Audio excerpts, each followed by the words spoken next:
Alright, what's good, everybody? So, this is the third episode of the Monster Sanctuary tier list, and in this one, we are going to be doing carries, or just damage dealers. So, generally, the monsters that take up your last slot of your 3 monsters on your team, and we will uh, this is the most replaceable role in a randomized master difficulty bravery run.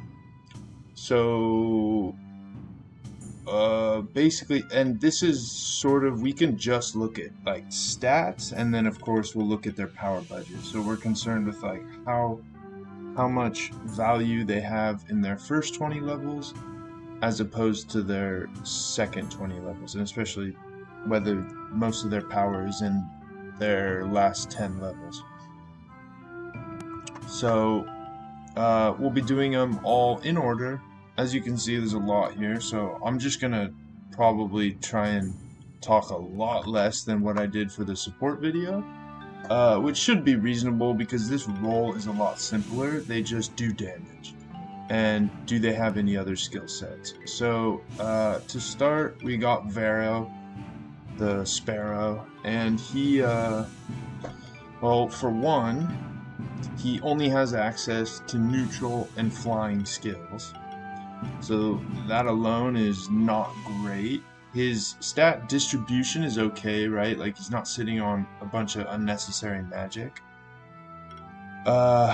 And his first 20 levels are pretty generic. Like, he has a lot of buff potential, and also his light shift is Holy Presence, which I like more. The other one is Critical Apex, which can be nice, but Holy Presence just, you always want some way of applying buffs on your team, and Holy Presence just adds to that, right? And it also adds to every time somebody's shielding, someone's getting a buff. Every time someone's healing, someone's getting a buff. So it's definitely a nice ability.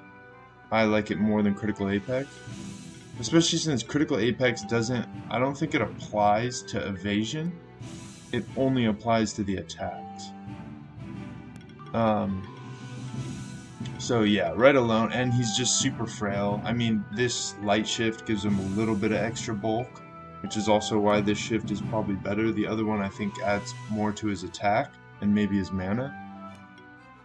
So I mean, this dude's just gonna get dropped pretty quick. Like, he does have 8% plus. You're probably gonna get him to between 40 and 50 base crit. So like 10% extra HP ish.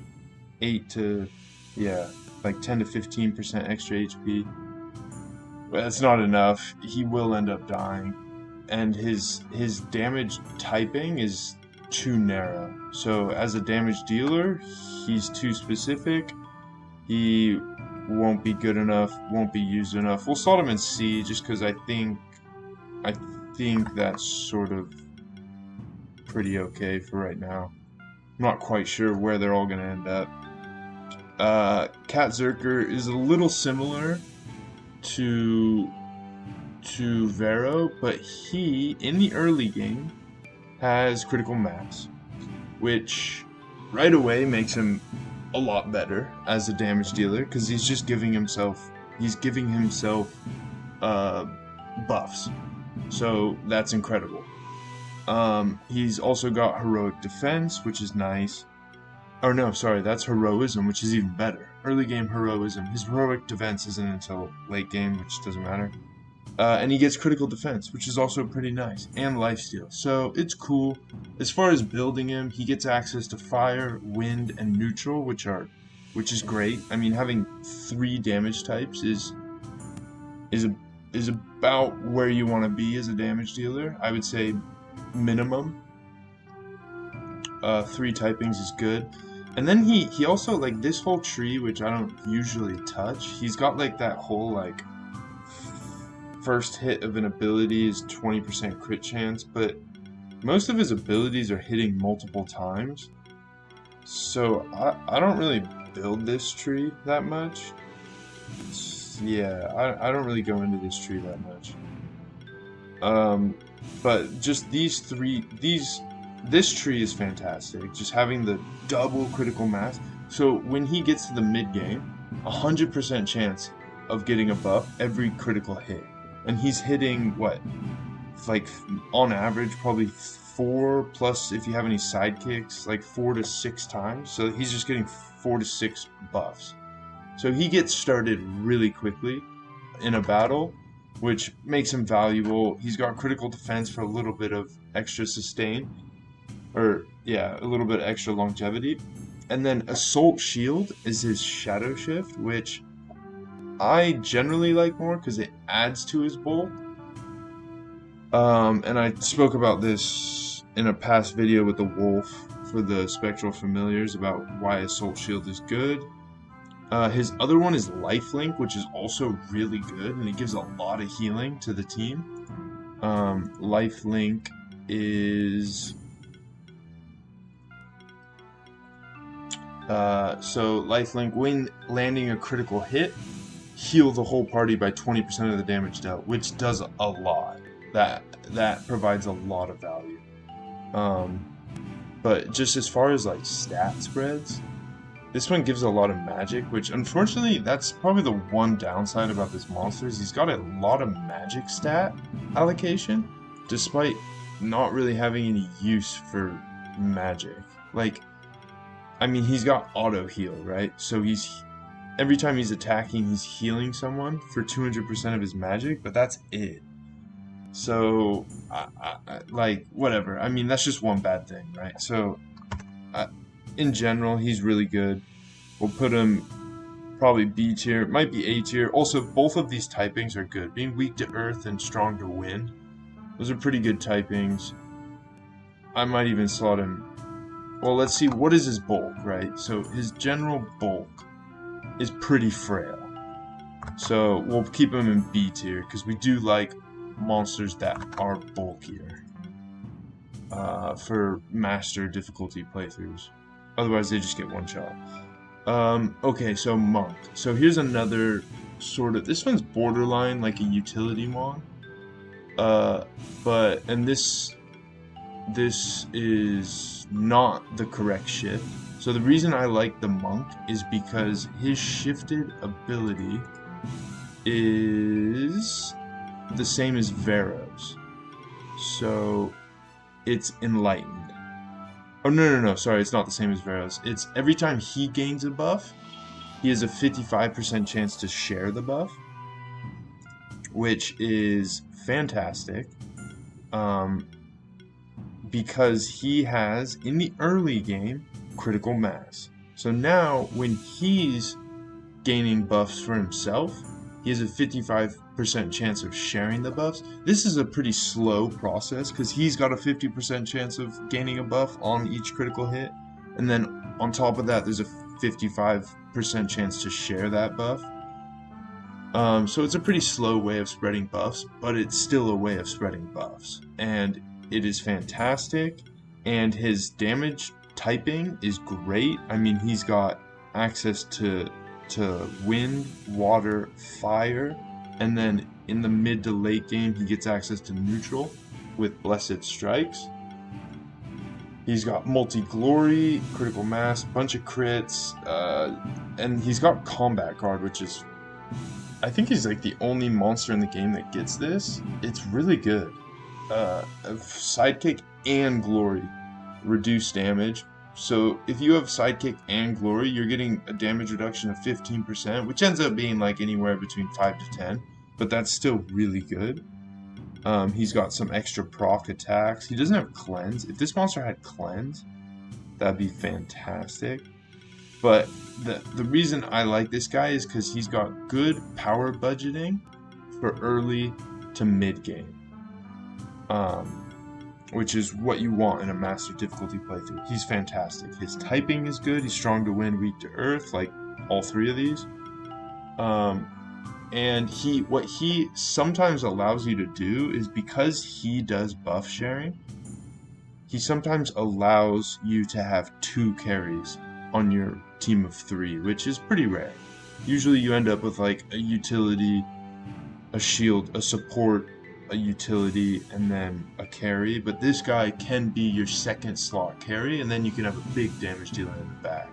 Because his damage, I mean, it's pretty high, but that's because I have like 3 added attacks or something here. Yeah, like 1 attack and a 2 attack, 3 attack.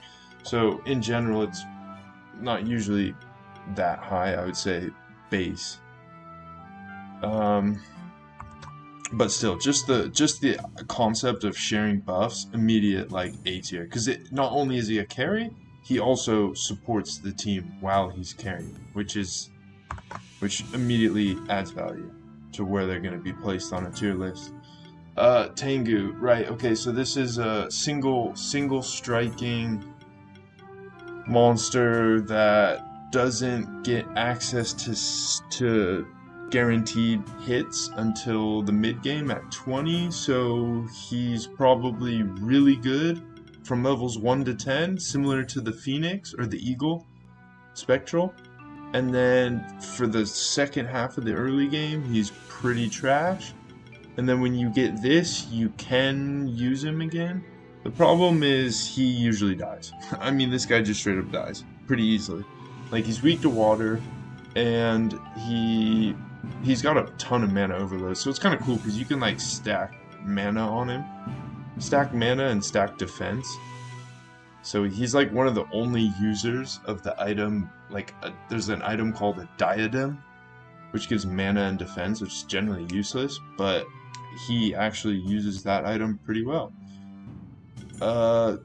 So as far, I mean, like, Poison Cloud is kind of dumb, because this guy's all about, like, his single hits. So, like, I don't know, I mean, he's also a mixed attacker, but so you could run like just Explosion or Fireball, but like 1 damage type is not enough to be useful.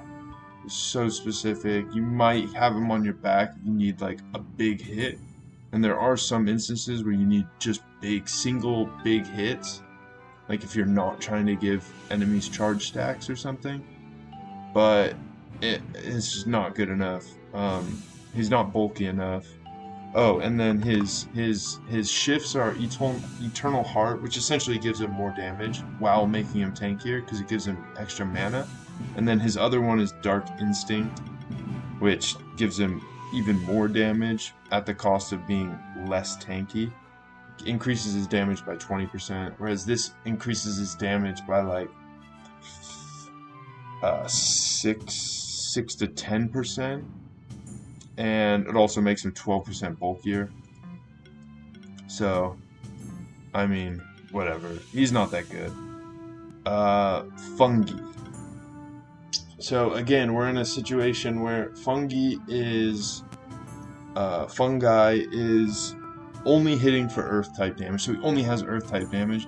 But in this monster's case, that doesn't really matter as much, because at the early stages, like in the early game, this monster is always worth having in your party. Not necessarily as your primary carry, but just somewhere where if you're walking into an encounter where you have no way of dealing with it, and your only way of dealing with it is giving it 1 weakness, because he doesn't get multi-weakness until level 30, so essentially he never gets multi-weakness, but he gets multi-poison. And so you can just triple poison them, add 1 weakness, and just sit there and stay alive. And that works pretty well. It's not going to get you 5 stars, but it generally works. It works. And for that and that reason alone, just because he deals with a lot of encounters that sometimes you do not have tools to deal with, he is very good. I'll slot him in B tier. And not all of these are carries. Essentially, some of these are just like debuff appliers. They're just debuff appliers that only do damage. Like Fungi only does damage. He has nothing else. So yeah. Okay, Minotaur. So I haven't skilled this, so we'll just do this as we go along. So early game, you're taking his attacks, obviously, Stone Rain. So he gets access to neutral, earth, and water, which is okay. I mean, that's the minimum 3 that we like. He has counterattack, which this is fantastic. Any monsters that get this are immediately pretty good. Double protector, nice. Critical defense, nice. Early game, this is what you're sort of looking at. And then is there anything here worth grabbing? Yeah, heroism. So he has no way of giving himself buffs. So that is unfortunate. But he has access to 3. You're gonna build him crit. His 2 shifted abilities are his dark shift is Assault Shield, which I prefer, and his other shift is Equipment Mastery, which gives him an extra accessory slot, which can make him bulkier. But not really, because I think Assault Shield actually ends up making them bulkier. So if the Equipment Mastery would be for if you just want more damage. But I mean, he's a triple typing damage dealer, three typing. But then in the mid game, he gets access to an additional critical defense, more damage reduction. Recuperate, which is nice because then you can swap out of mana items and you can go more into crit damage or bulky items, which is cool. And so yeah, so essentially his role doesn't really change. He just becomes better because he requires less mana items, which is in itself very good.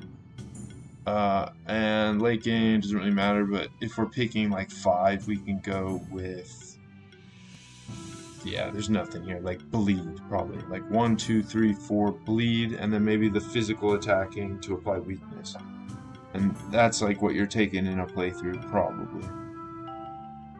So where does he end up? He's pretty similar to these 3. He's definitely useful. His typing is not as good. He's weak. He's strong to earth, weak to fire, which will probably get him killed at some point. But I mean, yeah, he's good, and his stats are good, right? He's got good attack. He's not wasting anything on magic. His health is okay. His mana is okay. Defense is not great, but you can add defense, so it's fine. So we'll put him bottom B tier for right now. And then next one, Spectre. So the Spectre has some interesting, so his shifts are debuff variety, which gives him a little bit of extra bulk stats here. It makes him a little bit bulkier, gives him some more mana. Or the other one, which is the slightly more offensive one, is debuff mastery, so he can apply more debuffs, stacks of debuffs. I think I like debuff variety. The problem is he's pretty useless. Like early game, the most useful thing this guy gets early game is Glorious Spark. The aura that when anyone on the team has glory, they add an extra damage hit. That's a really good aura.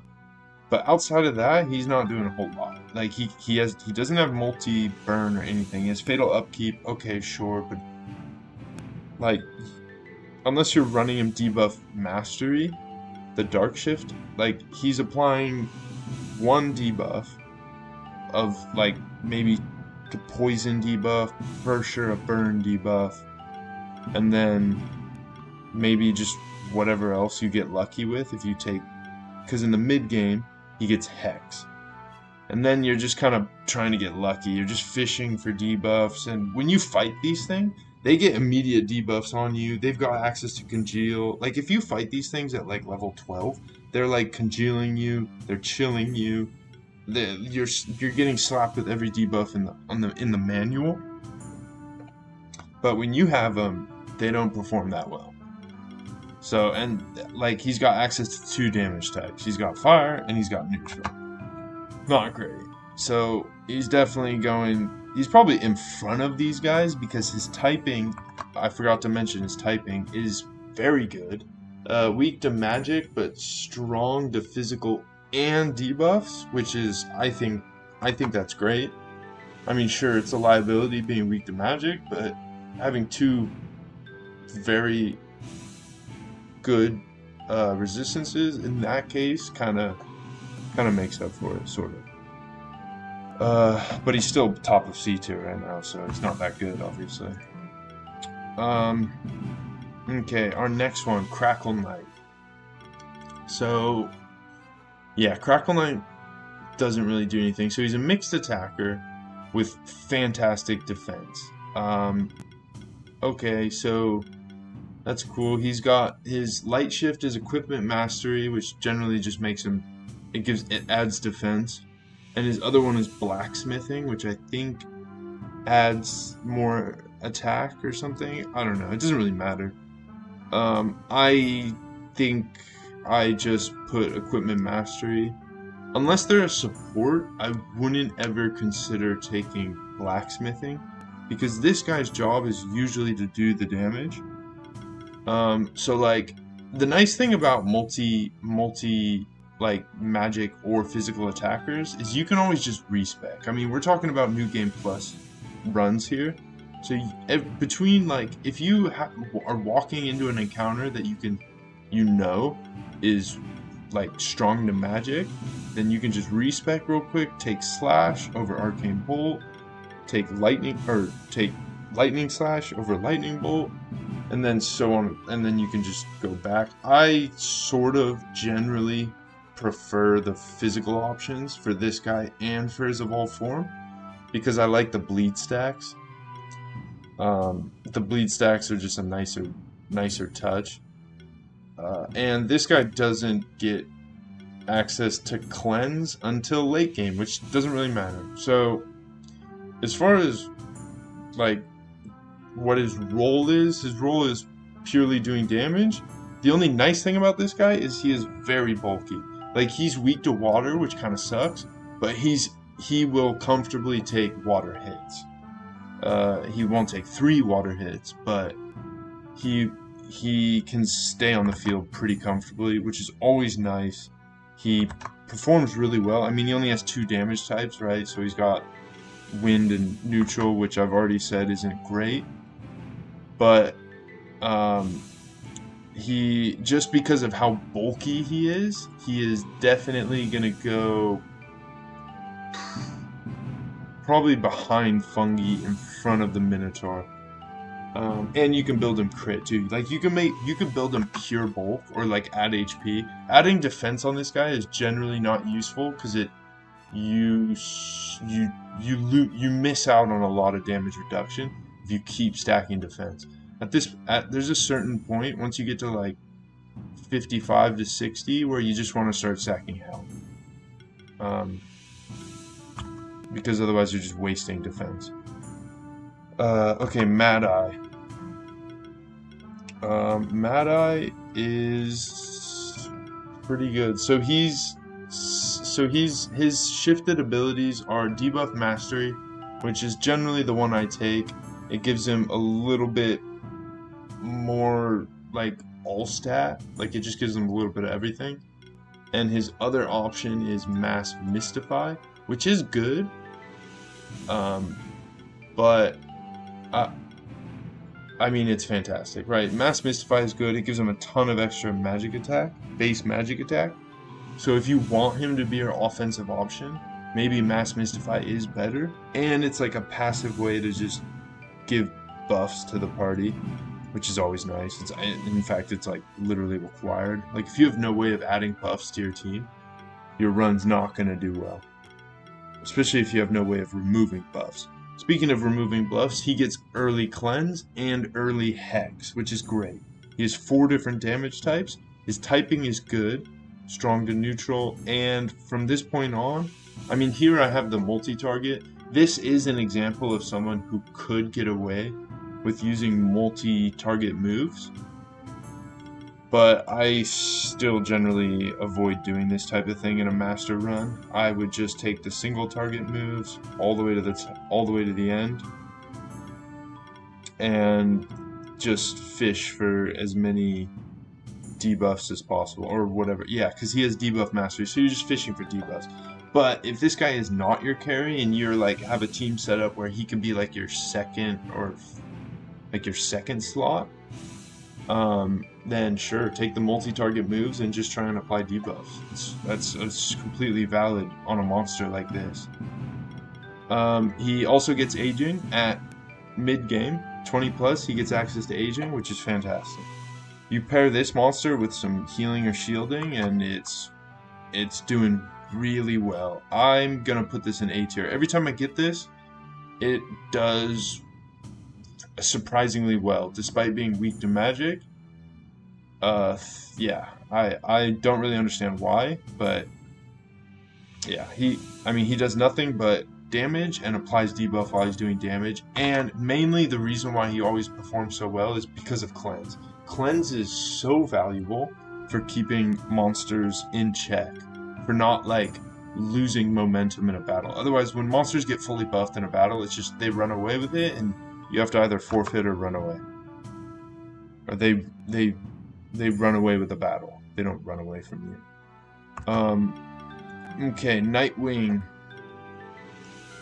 Yeah, this monster's trash. I'm gonna just there's not a whole lot to talk about here. This monster is frail as sin.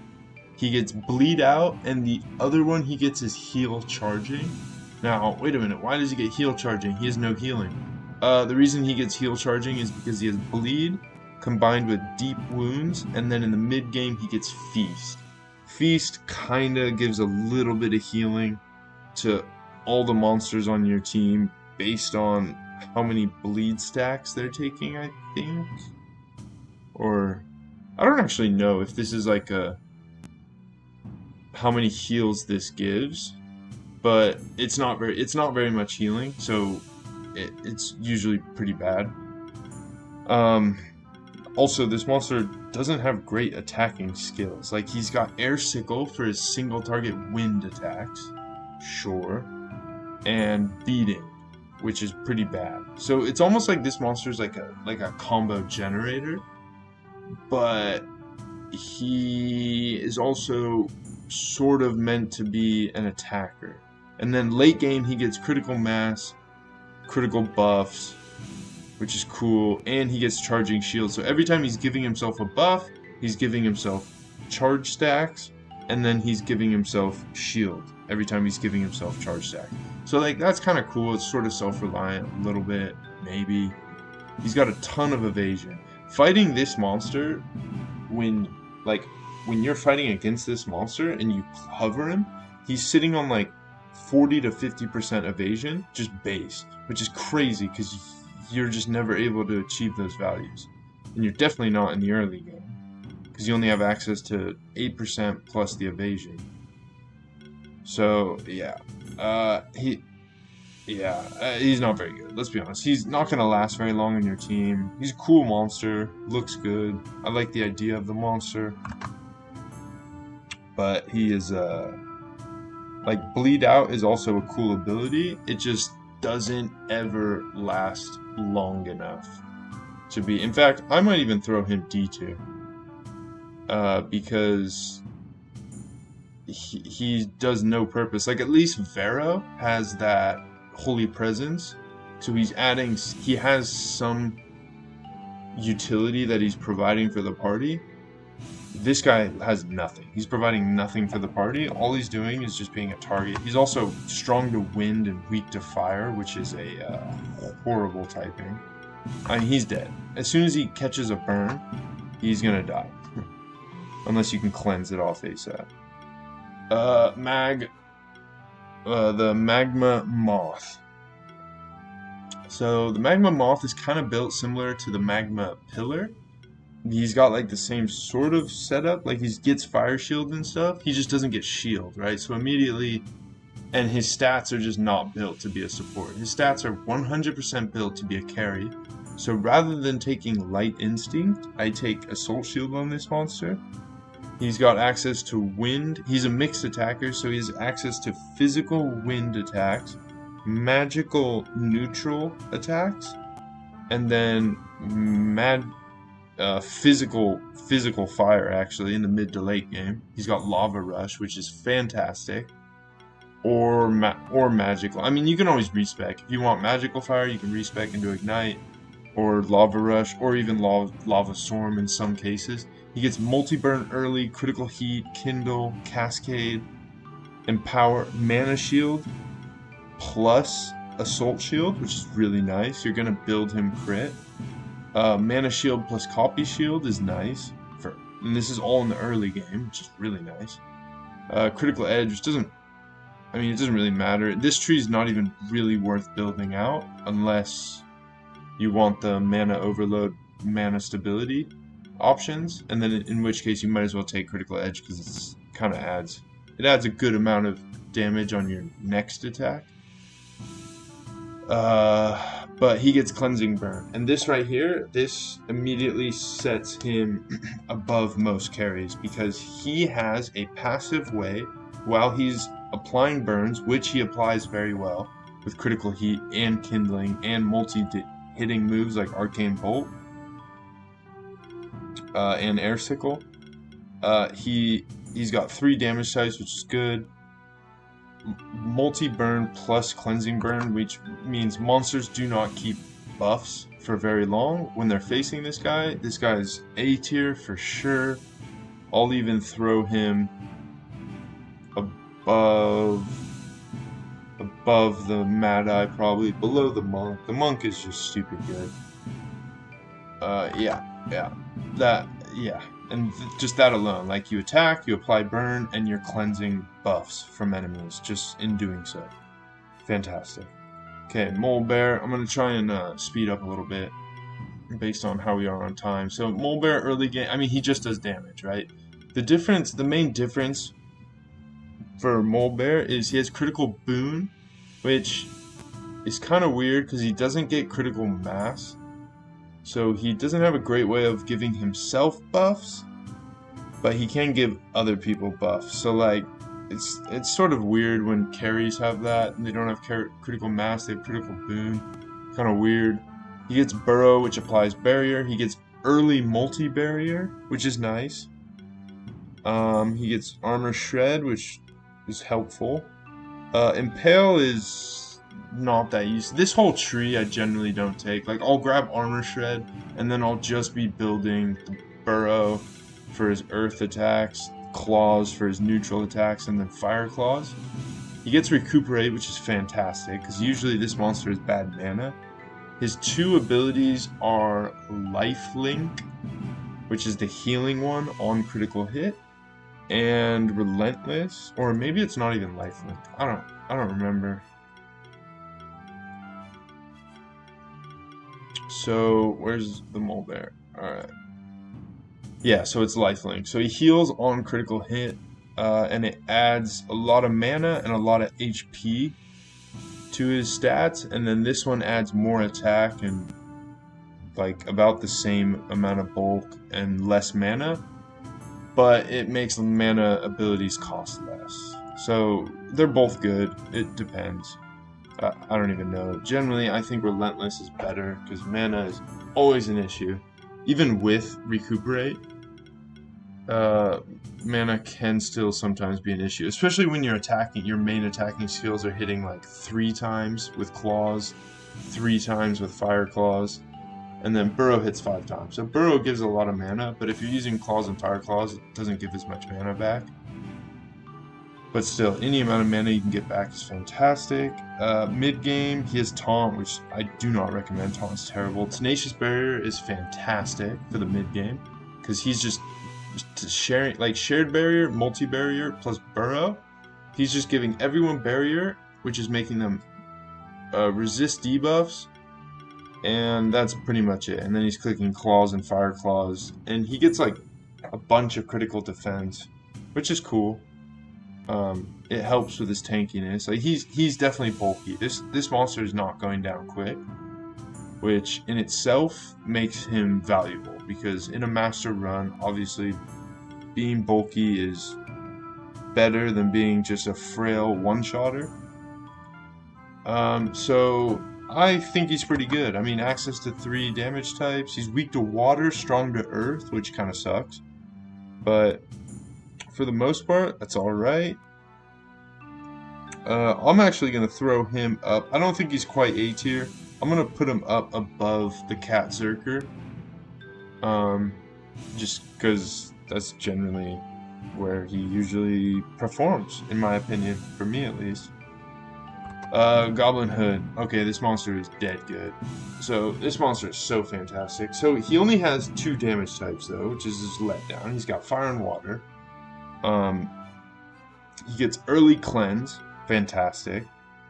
Burning Heat, I don't usually... Like, Antipode, Burning Heat, Applying Chill. I don't usually take these. I don't use skill slots on these points until I get access to the mid-game on multi-burn. Then I'll take Burning Heat, so his fire shots just automatically apply burn. And then multi-chill he doesn't get till late game, so that's unfortunate, but whatever. And then critical mass he doesn't get till late game, so unfortunate, but whatever. I mean, he's giving himself, unless you get more goblins in your party, he's giving himself 1 buff, at least. Which is, you know, it's not nothing. It's okay. His stats are okay. He gets Equipment Mastery or Shadow Proc. Shadow Proc just means he gets an extra attack, which can actually be good. It means more damage. Shadow Proc for sure does more damage than if you were to slap a damage item on an extra damage item on using Equipment Mastery. Equipment Mastery, however, lets him stack more crit. And crit is very good because he gets Recuperate.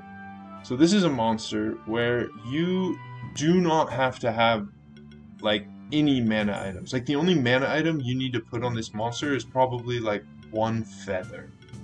Like you could just slap 1 feather on him, which gives crit chance and mana regen, and then you're good. And the rest can just be crit damage, attack, and that's pretty much it. And maybe like bulk, because he will need bulk. This monster is super frail. He will go down, but if you have a good way of protecting him, he's fantastic. If you don't, then he'll die, and you won't be that sad. But he does a lot of damage.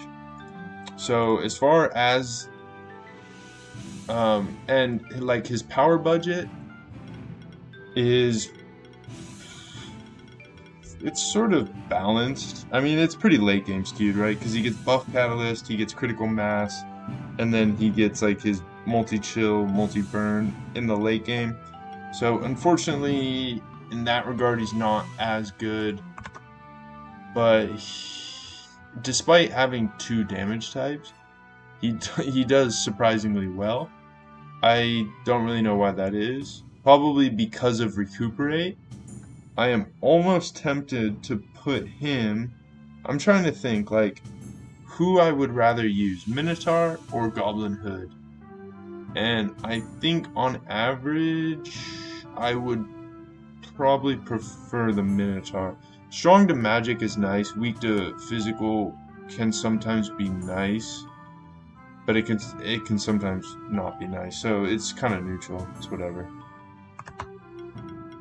And then similar to the Goblin Hood, we have the Goblin King, who is just a much bulkier version of the Goblin Hood, but he does less damage, and also he's a split, he's got mixed, he's a mixed attacker, which kind of sucks, I think, because his access to magic damage is only earth. So he's got Mud Cannon, which is probably the better one to take because it does more lines rather than Jewel Blast, which does more damage because of the crit damage. You're going to build him crit anyways. He gets Cleanse. He gets like Multi-Might, Multi-Sorcery, which is nice in the early game. He gets Weaken on touch, which is nice. Defense, if you have a good way of stacking buffs on him. But for the most part, he's attacking with 2 types. He's hitting Magical Earth, Physical Earth with Stone Rain, and then Physical Slash up until mid-game, late game when you get severe cuts. So early game he's not doing that well, but in the late game, I mean, really, what is this monster doing? He's spamming severe cuts in the late game and fishing for cleanse procs. That's it. You're just trying to remove buffs and you're fishing for cleanse procs. Oh, he gets critical mass. So there you go. So in the mid game, he gets critical mass, which makes him considerably better for the second half of the game. So that alone is probably just we're gonna keep him right up here. He's bulkier than Goblin Hood, so he gets access to early cleanse, which is nice. Oh, real quick, his types. So he gets Eternal Heart, and then the other one, I don't even know what the other one is.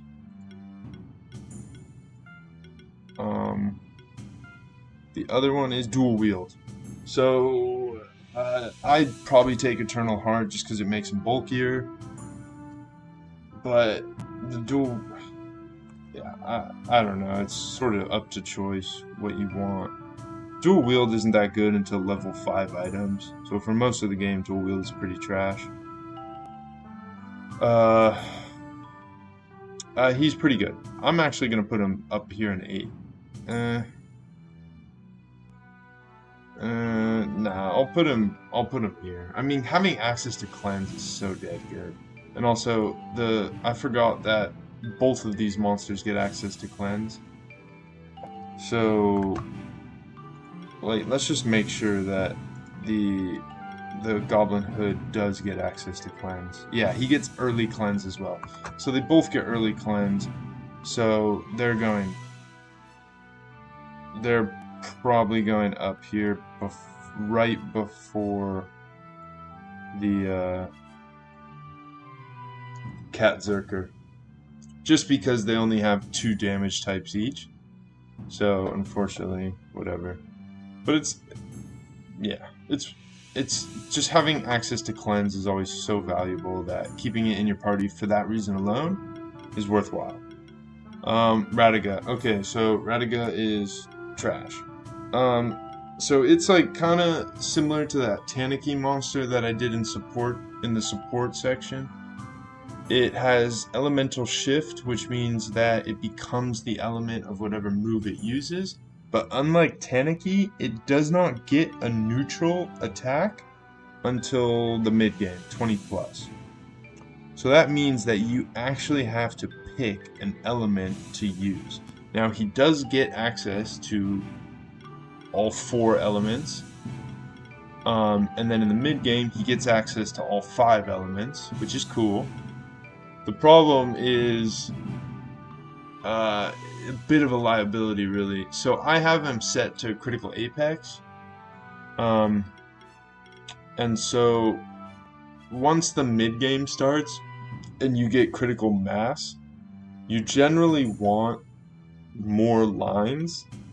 So these skills here, like he gets access to Charge Beam, which gives him sorcery. He gets Heat Shimmer, which gives him glory. Soul Beam, which gives her regeneration, and then Snow Veil for barrier.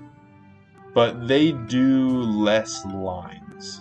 So as far as critical mass is concerned, I would prefer doing more lines over less lines plus 1 guaranteed buff. Now the math might say otherwise, but these give you a buff and then you already have that buff. So using them again is just providing less lines, which means less buffs. Then she also gets combo buffing, which is fantastic. Aging in the mid game, which is nice, although this monster's frail, so it doesn't really matter on a frail monster. So all in all, I mean, it's just an option for attacking. It's probably not going to last that long because you're going to spam like a fire move and then get dropped by a water move or something. So, I mean, the monster's awesome, right? It's cool. Like, just the concept of changing types around what you're using is awesome. Not very good. We'll put it top of D tier. It is a self-buffer, though. So if it gets going, like, it does have the ability to stack buffs on itself, and its other shift, I have critical apex, just because it adds to the getting crits. But the other option I think is Buff Mastery, which is borderline better, but it's just that in this case the monster gets a bunch of extra stats from the critical apex shift, whereas when we go and look at its other shift, it has like hardly any extra stats, whereas here it gets a ton of extra stats. So that's kind of why I prefer critical mass in this monster's case. But Buff Mastery is probably better. I'm sure you could argue that Buff Mastery is actually better, but whatever. So she's going at the top of D tier. I don't really know what else to say about that. Okay, Megatar. Megatar is, in my opinion, despite being the evolution of the Minotaur, the Megatar is a worse version. He's a mixed attacker, which can be nice, but the problem is like he gets access to, he loses access to neutral damage. In exchange, he gains access to wind damage, magical wind damage, and magical water damage, in addition to the freezing punches. So I think that's a poor exchange. I think having neutral damage is really good. But whatever. So, and this monster is also kind of weird. I think it's designed for PvP mainly, because like it's like a combo initiator, which I generally think combo initiators suck, because you always want your damage dealers to go last, and rarely can you afford to have like a damage dealer go first, do less damage, and then like a support shields, and then have another damage dealer go. That never works well in a master run. So like, yeah, so this can be ignored for the early game. Critical boon is cool, so right away you know we're probably going to be building this guy for crit. He's got assault shield. He's got exploit, which if he uses, he's got 3 damage deals, and in the mid game he gets exploit, critical defense. Like, it's cool. I mean, he gets ways of getting buffs. Critical sorcery, which is kind of cool. Yeah, he has ways of giving himself might and sorcery. But like in general, I just don't think he's as good as the Megatar, because his stats are less. Now, technically they're more because he gains a lot more magic, whereas the Minotaur was just physical. But I actually prefer the Minotaur. The Minotaur also has recuperate. He does not have recuperate, so he has to spend equipment slots on mana, whereas the Minotaur doesn't. So sadly, the evolution of Minotaur is gonna be down here probably. He is much. He actually no. He is bulkier. He's not going down. He's weak to fire, strong to earth, but he's not going down to a fire hit. Unlike these two monsters, which will get dropped by whatever they're weak to. And he's probably better than Vero because he has. He's probably better than Tengu. So yeah, that's probably where I'll sit him. Mogwai. Okay, this monster is essentially the exact same as Tengu, but the ice version instead of the frost version. So first, let's look at his power budget. Early game, what is he doing? Beating. You're not using beating. I'll tell you that right now. He's a mixed attacker, and he's got Ice Bolt, which is magical, applies chill. He gets multi-chill, that's cool. Critical defense, that's good. Severe hit, that's kind of nice sometimes. And then Snowball Toss, which is physical. So he's got a big physical hitter and a big magical hitter. Alright, and he's also, you can tell right away, he's sort of meant to be critical. He's sort of meant to be like a critical attacker. But what's the problem here with this monster? He has no guaranteed hits until late game. So at 30 plus, he gets Sure Strike, and up until that point, he is completely useless. He is unusable in the mid game. He is borderline unusable for most of the early game, so yeah, it's trash. Does a lot of damage, sure, but he at least Tengu gets his sure strike, his guaranteed hit at 20. This guy doesn't get it till 30. Garbage. He's going at the bottom of the D tier because he's straight up unusable. It's not even like he's bad, he's just unusable. And you will be sad if you try to use this monster. He will just miss in most battles. Alright, next is the snail. So the snail has some, it's almost like a utility. I probably should have had this in the utility section, but I don't really think it's built. Like, I mean, sure, he gets restoring shield, he gets protect. Protect is useless, protect is garbage, but he gets aging, not until 30, so it doesn't really matter. And he's sort of a mixed attacker, although he's mainly a special magic attacker. So he has Snow Veil, so he can apply barrier, he gets combo buffing, and he gets critical boon, which is nice in the mid game. He gets this reflect skill in the early game, which is really good. Icy skin, really good. Poisoning soil, oh, that's mid game though. Poison glands doesn't matter. Multi-poison late game doesn't matter. So what is this monster doing? He's spamming Gemstone Rain pretty much the whole game. That's it. He has Curse Breaker, which is nice. It's a nice little way to get rid of one debuff per turn. If we look at his other one, I'm pretty sure it's Critical Apex, but let's look at the stats on it. So it gives him more offensive stats. So actually, it might be the case where Critical Apex is actually better if you're building him as a carry, and if there's really no other way. Like, Restoring Shield is not a good enough skill to designate someone as a support. He could be a utility, so he could like click like full defense on people, restoring shields, and then maybe weave in a couple gemstone rains if he gets an opportunity. That could work. Plus Curse Breaker, which is nice. So he's probably a utility. I should have him in the utility section. So, but as a carry, we'll just do him as a carry. He's not that good, but he's bulky. He does more damage than every single one of these he's bulkier than every single one of these monsters.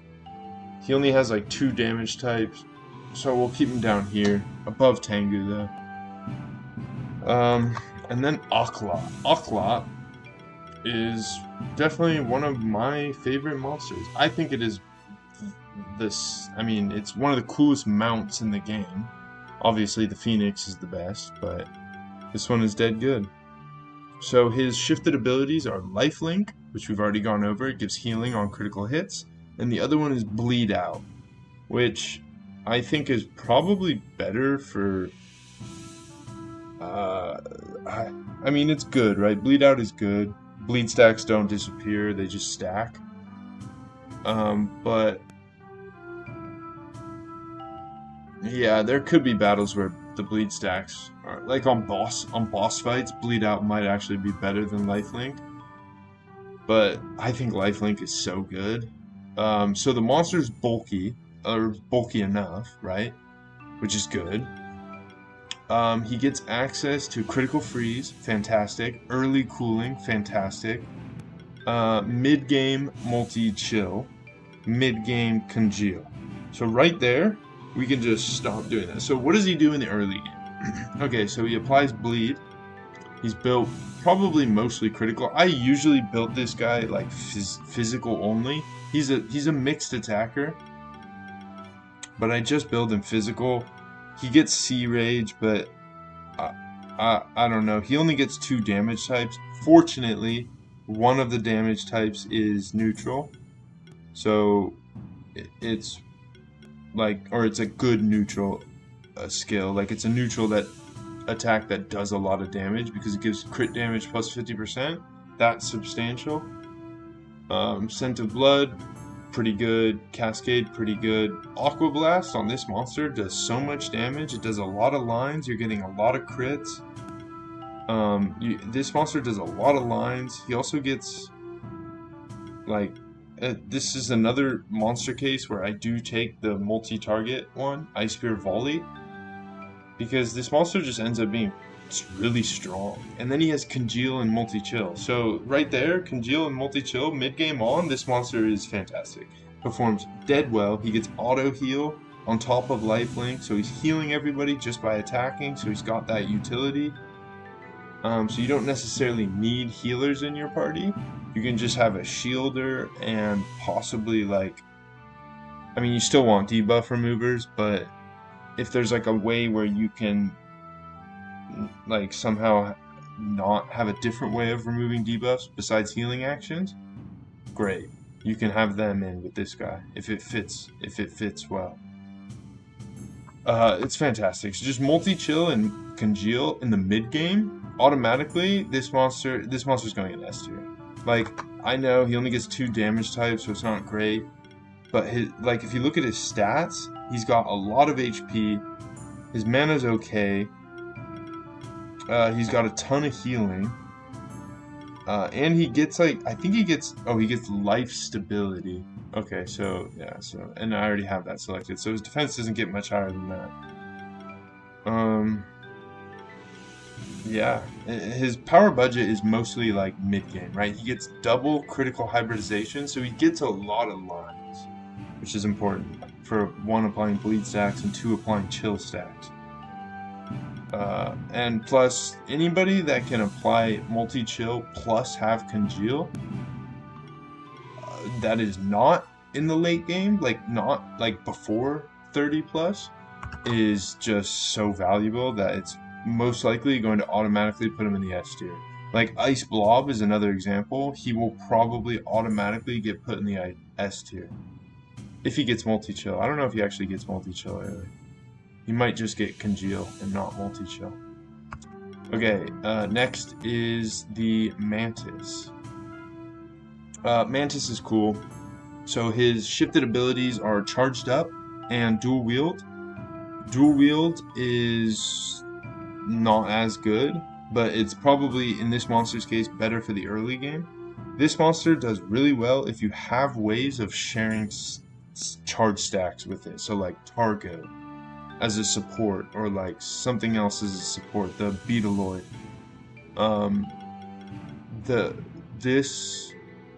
This monster doesn't get critical edge until 20. So that's why you probably in the early game you want to take dual wield, have like a shield or a second weapon on him, and then once he gets to 20 and you get access to this, then you want to switch to Charged Up, because it is more damage. It ends up being more damage, and then the damage reduction doesn't matter as much because it doesn't usually stack up quite to like 15. It ends up being like anywhere between 5 to 10. But still. And then as far as damage capabilities, he gets neutral damage, great. Severe cuts, great. Leaf slash, great. So if you have a way to buff this monster with another monster in your party, this monster does excellent. If he has no way, like his whole kit is designed around having buffs, like heroic defense, heroism, early game, and then he gets killing dance. So when this monster gets stacked on buffs, he does end up just one-shotting monsters, getting most of his charge stacks back, and then you could take Bounty and just get more buffs, although Bounty is generally not that good, but I'm sure you could probably take it on this monster. He does a lot of damage. He's got great skills, like Slash is really good. Severe Cuts is fantastic. Air Sickle is okay. Leaf Slash can't be dodged, which is very good. So Earth, Wind, and Neutral.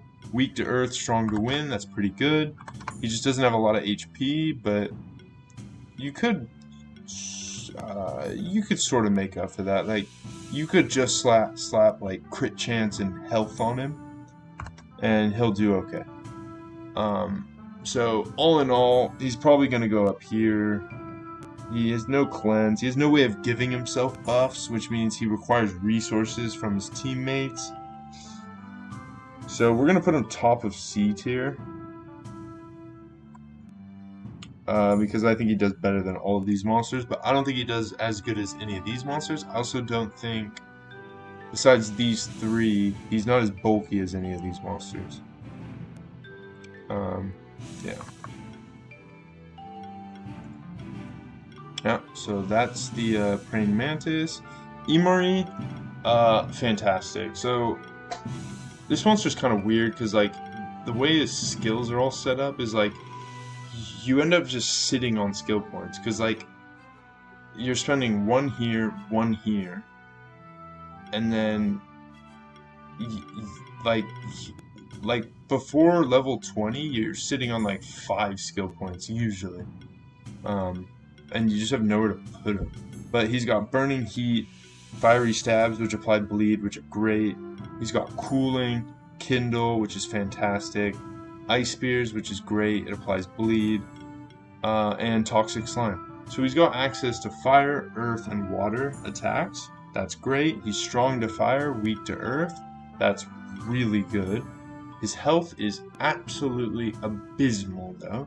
He is frail as sin. And what's weird, what's kind of irritating about when monsters have really high defense but really low health is that anytime they catch a status, they just die.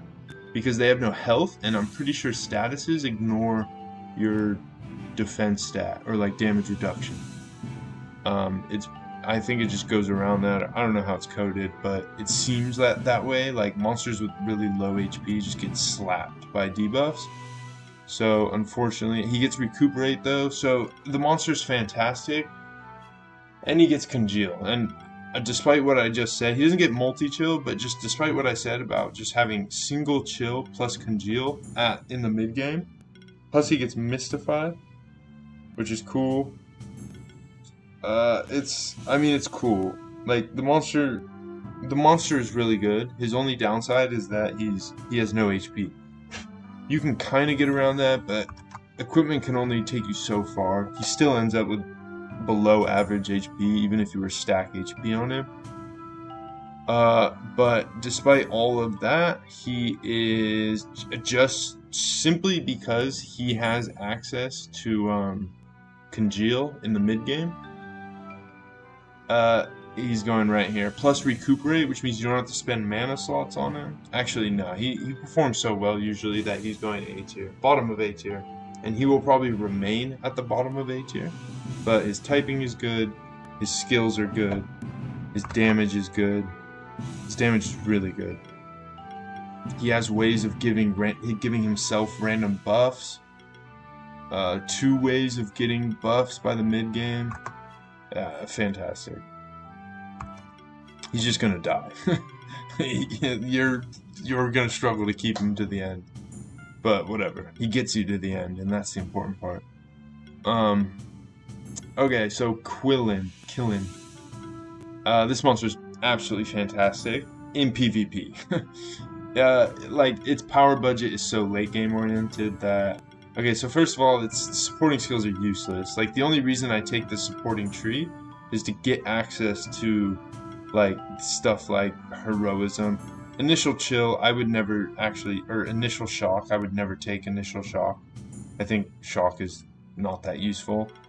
And as far as his skills, he's a mixed attacker, but you're probably not going to be spamming tackle on this guy. His job is to like cleanse, remove debuffs, and apply chill and shock by using multi-target moves. Now, does that work outside of PvP? Not really, no it doesn't. It does not work very well in a master difficulty run. Plus, when you get access to most of it, like he gets Hex, multi-shot, but this is also late game. Like, punishment is great skill, but it's usually a late game skill anyway, so it's pretty ignorable. Flash freeze for the extra hit, like Hex, which is cool. But the problem is like his budget is too late game. His budget is too late game, and his power is way too late game to be useful between like from 1 to 20, and then definitely from 1 to 20, and then sort of from 20 to 30 even. And like his at 20 and 30 for master difficulty, you're spamming deep freeze without actually having ways of applying chill in the first place. So you're missing out on a lot of damage of this skill, because this skill does more damage if they have chill on them. And then lightning bolt. Is that good enough? And he has tackle. So like he's got 3 damage types, but it's his typing is absolutely fantastic. Like resisting water and wind in exchange for being weak to debuffs is so good. I'm a huge fan of the weak to debuffs thing, especially when your HP pool is like this. Same with King Slime. King Slime's HP pool is so large that it almost seems like they're not weak to debuffs, even though they are. So yeah, this monster is always a menace to fight against, but it doesn't ever really do a good enough job on your team. Its abilities are Supremacy. Whenever an allied monster applies a debuff, it gains 2 charge stacks. That's cool. I mean, it's a cool way of applying charge stacks if needed, right? So he could almost be like a second slot attacker, just to generate charge and charge stacks, and have this aura available for anyone if you really need charge stacks, and you have a way of applying debuffs. But outside of that, oh, and his other ability is Shadow Proc, which I would take in a heartbeat. I just think this one looks better. I'll show you what the other one looks like. It also looks pretty cool. It's pretty hard to argue. This monster just looks incredible either way. But this one looks a bit too Halloween-y for me. I think the Rainbow Unicorn just looks unreal awesome. So I'll just keep it at that. Shadow Proc as an ability is probably better, because it gives it an extra line of damage. So yeah. Okay, next one. Oh, wait, we gotta place it. So Quillen is not that good. We're gonna put him... Honestly, we're gonna put him probably like down here. Probably right below Radiga. Like he's great. We'll put him above Radiga. His staying power is great, but his damage... I mean, he does do damage, right? And he's got good bulk, so that alone... we'll put him up here. Probably right before Spectre. Just because his typing is so good. So if this is, for some reason, the only monster on your team that actually does damage, then he can do that job better than probably most of these. Okay, Kenko. This monster is weird as heck. I do not understand. So first of all, this monster is so late budget. His budget, so early game he does nothing, right? So he's got this single target fire skill, but he has no sure strike, no way of actually guaranteeing that damage. So garbage. So he can't use his fire skills essentially. And then his only other attacking option is wind, and then he gets severe cuts, right? So he gets wind and neutral. Severe cuts is great. Air sickle's fine. He gets center of mass, which I wouldn't take center of mass. Again, this save file is probably this is probably my first save file from a time when I was not playing on master difficulty probably. So all of my other save files are like new game plus files that don't have, like, I don't have all the monsters because they either died or they died. Or it was a Bravery run and I just don't have it. Yeah. So, yeah, this monster's garbage. I don't even know what to think of this monster. Like, he's got great passives. Like, Channeling Sustain is a great passive. Martial Prowess is a great passive. Buffing Restore, like, Martial... Like, okay, it's like Buff Catalyst, Multi-Channel, Multi-Might. These are all great. It's just they're all in the late game. So this monster's just unusable, and he does nothing. He's clicking buffs, and his abilities are like Heroic Assault, which is cool if you're making him a support buffer, but like his stats don't really allow him. I don't even know what to think of this monster really. And then the other one is Kenko. Oh, Enlightened, which is kind of cool. But the thing about Enlightened is like he doesn't have any way to give himself buffs other than with martial prowess, which is a mid game, which can be all right, but I don't know. Every time I get this monster, he never gets used, and he's like a cool concept. I just don't really know. In PvP, I think this monster is very usable and quite good. But in a master difficulty playthrough, he just doesn't see the light of day. Now, he's still not unusable, so by definition, he's going to be better than these two at least. Maybe not Radiga, because at least Radiga can hit for every damage type. But, whatever. Okay, and yeah, so for anybody who knows this game, you already know where this monster is going to go. And why is that? Well, this monster is busted. So yes, this monster only has 2 damage types, fire and wind, and he's also a mixed attacker. So he's like potentially wasting a lot of stats on magic, which isn't necessary. But again, I've said this for the pre-evolution form of this monster. If you're walking into an encounter and you need magic damage and not physical damage, you can just respec to the magic versions of the fire and the wind. Protect is pretty useless. I would honestly probably take full defense if I was respecing this, or if I was using this in a playthrough. Riposte, this skill is fantastic in the mid game.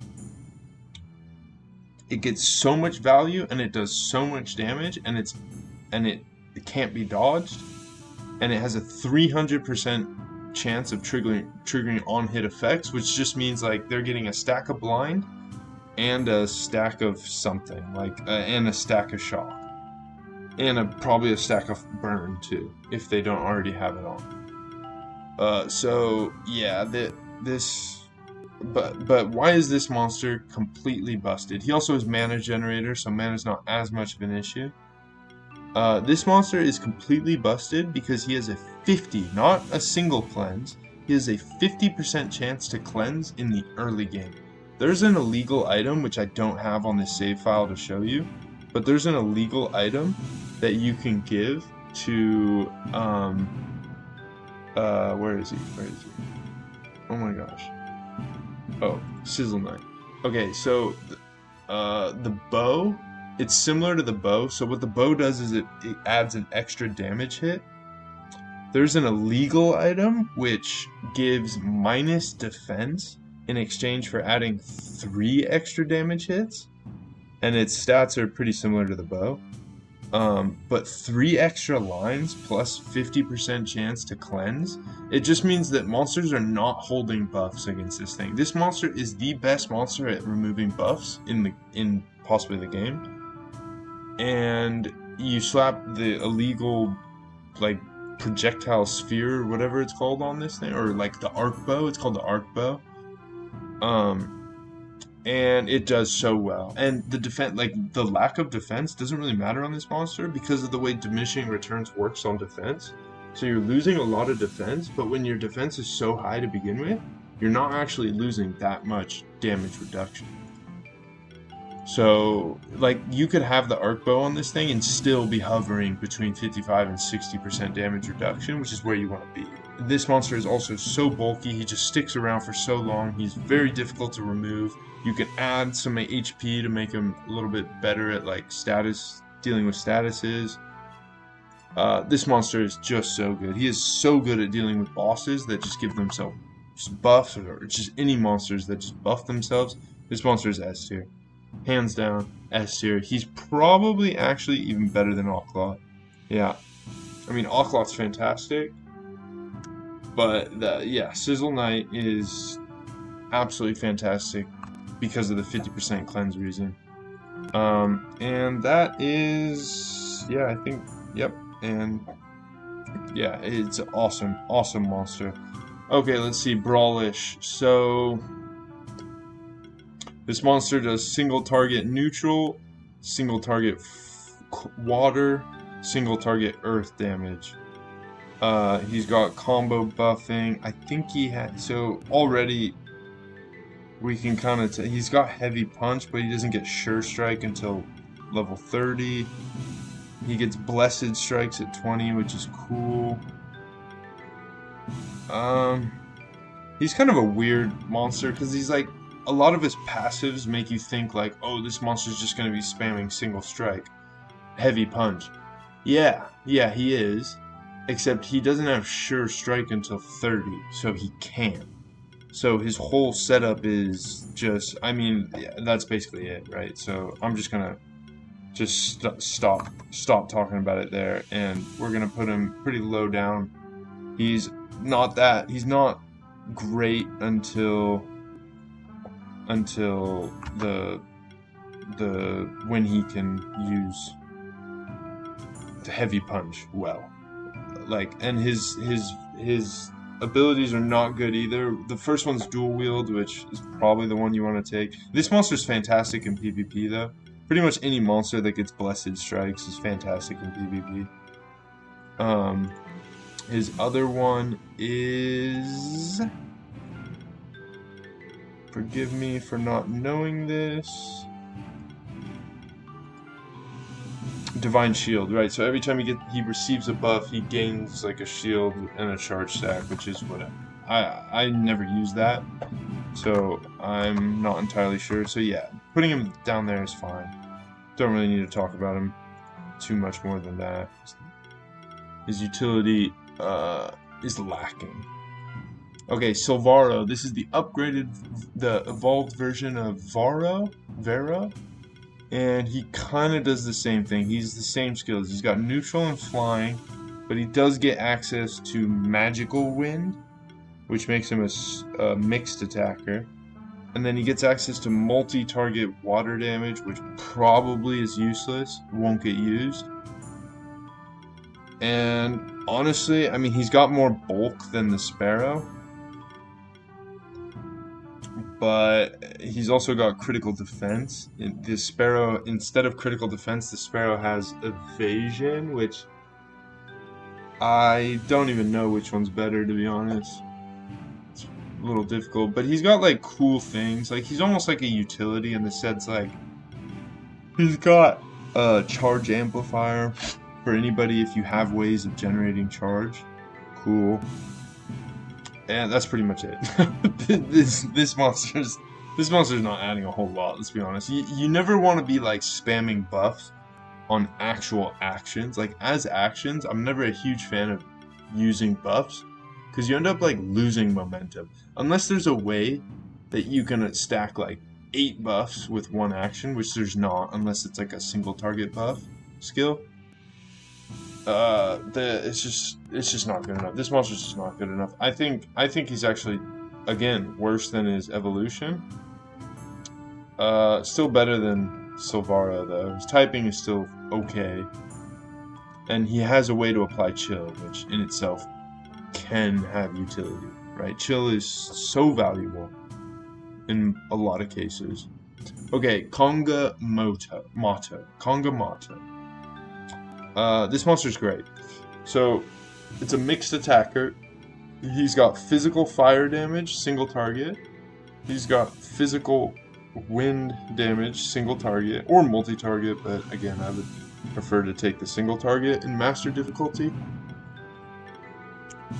He's got Mystify, which is kind of niche for the mid-game at least. He gets early game, multi-weakness, and weaken. So right there, this monster has value.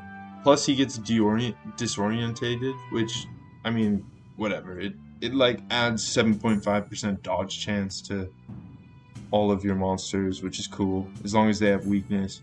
Sonic Wave is generally a very good skill for the early game. And then Sonic Assault is fantastic. It's much better to just switch over from Sonic Wave to Sonic Assault. Although, just because weakness is so good, weakness is probably it's up there as one of the best debuffs. I almost think sometimes you do want to like respec, like when you're going into a keeper battle and you might want to take Sonic Wave. Again, this is a great user of that same item that I talked about for the Sizzle Knight. With it gives like, so normally a great item for this monster is the bow. It gives an extra hit.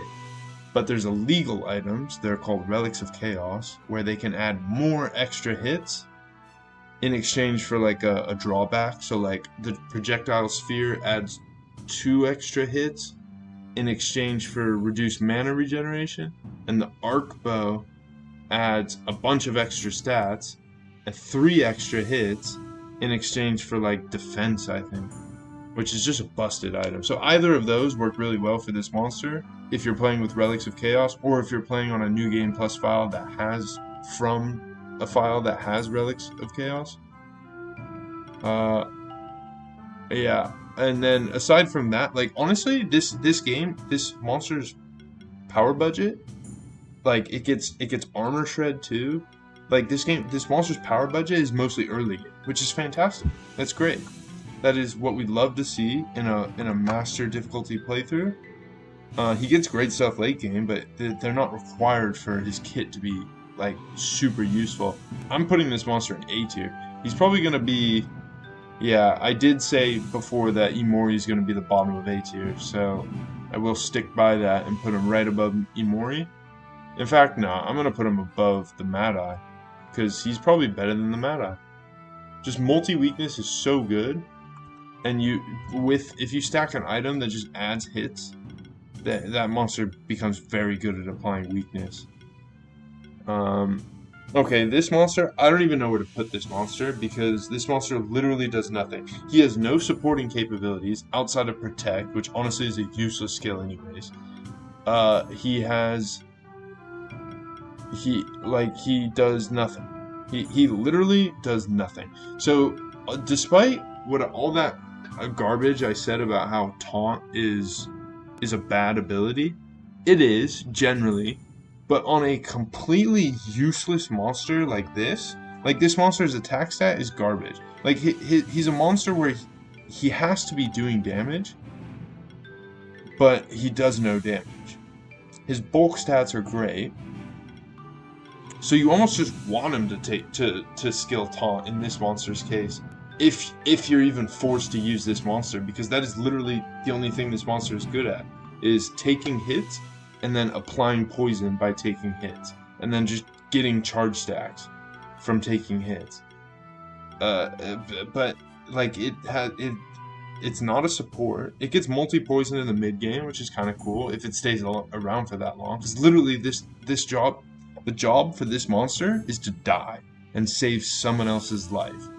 If you're even using this monster, I don't know why he's in the carry position, because looking at his skills, he only has damaging skills. His buff skill is fine. If he got shield instead of protect, this monster would be a fantastic support. His typing is fine, it's whatever. But he doesn't get shield, so unfortunately I don't even think I can classify him as a support. But despite everything he said, he's still sticking around way longer than all of these monsters, so just by nature of sticking around for a long time, he's doing more damage than everything before this point. So, whatever. And his typing is fine. Alright, Nautilid. Alright, good. I gotta start speeding up here. Okay, Nautilid. Great typing. Resist physical, but not in exchange for being weak to magic. In exchange for being strong to physical, he's weak to status, which is great. And he's weak to wind, which is fine. Now, his HP pool isn't great, so statuses will do a lot of damage to this monster. So if you can stack somehow HP on him, great. So early game, he gets aging. So this is a monster that gets aging early, which is fantastic. This monster is so damn good. He gets a lot of different damage types. He gets every damage type. Well, okay, so he gets wind. So early game, he gets wind, water, and earth damage types. He gets a lot of ways of applying like different debuffs. He gets debuff mastery, so it's cool. He gets saboteur shield, and then I think there is a way where he gives himself buffs, but I can't remember how that is. There's definitely a way where this monster gives himself buffs, but I don't see it anywhere. Because otherwise, Trickster... I don't remember how this monster gives himself... Oh, Mystify. Okay, so and that's late game, we don't care. Okay, so never mind. So really this monster's job is just stay alive as best as he can, because his bulk's not great. But in the early game to mid game, that is okay as long as you have the right support, because he's got aging. Aging in the early game is fantastic. It's very, very good. Not so much for the damage addition, because your damage isn't very high in the early game, so adding % damage isn't going to do much, but damage reduction is fantastic in the early game. Well, it's fantastic in the late game too. Yeah, so what is this monster doing? Honestly, in the mid game, he's just spamming Shadow Grasp. Mostly this monster is just spamming Shadow Grasp, and that's it. And hopefully applying poison, applying 2 stacks of poison because he's got debuff mastery, and 2 stacks of armor shred. And that's pretty much all this monster does, but he's really good at it. And his typing is fantastic, so we're gonna put him above Imori. He's good. I don't think he's quite as good as the Mad Eye, just because he doesn't quite get as many damage types. He gets neutral, but he doesn't have fire. So, whatever. And he doesn't even get neutral until the mid game. So, whatever. He's alright. His HP's not high enough. He does go down to statuses. Statuses do destroy that monster when your HP is low and you're also weak to statuses. But unlike that monster, this monster is strong to statuses. Strong to water, which is fantastic, but he's weak to neutral. Elder Gel being weak to neutral is a huge liability, actually. But he does get early aging. He doesn't even need to be level 10. This monster gets aging from level 1. I think it's the only monster to do that. And he also gets eons, right? So this monster is like weird in the sense that he has tons of regeneration. He's got eons for regeneration, he's got transfusion, he's got overcast. So this monster wants a ton of mana regeneration, really. And yeah, that's basically it. He's got wind, fire, and water damage, which is cool. His whole healing tree like doesn't matter. The only thing that I would build towards is the mana proc, probably. And if you really want to spend 2 extra skill slots to get the mana focus, which essentially just improves his healing, and because he has overcast, might allow you to spam bigger abilities. He also gets this in the mid game, mana buffer, shielding by 300% of the mana consumed, which is insane. His abilities I don't think they're that good. So this one is like whatever, you just get a few charge stacks, which is cool. You add a little bit of damage over time. His other one is like, I don't really understand it. It's Mana Donor, which I think I don't really understand how to... So the only thing I find... So, okay, so let me just read it. So whenever another monster in the party would spend mana, 30% of the needed mana is taken from this monster instead. So it gives them a bunch of mana stats. But the problem I have with this is that the only thing I notice when monsters with Mana Donor are spec'd into Mana Donor is that your other 2 monsters are using their skills perfectly fine, and then this monster has no mana. So, like, I almost think it would work best on a monster that doesn't do damage, that can get away with using, like, lower level shielding skills, and has a huge mana pool. But on this monster is meant to do damage, so you want your high level skills. So I don't really ever understand. And this monster has mana donor too. Like, this is another monster with mana donor that every time I spec it into mana donor and play the game, it just has no mana, or it's like struggling to use its max abilities. So I think it's bad. I think it's a bad ability.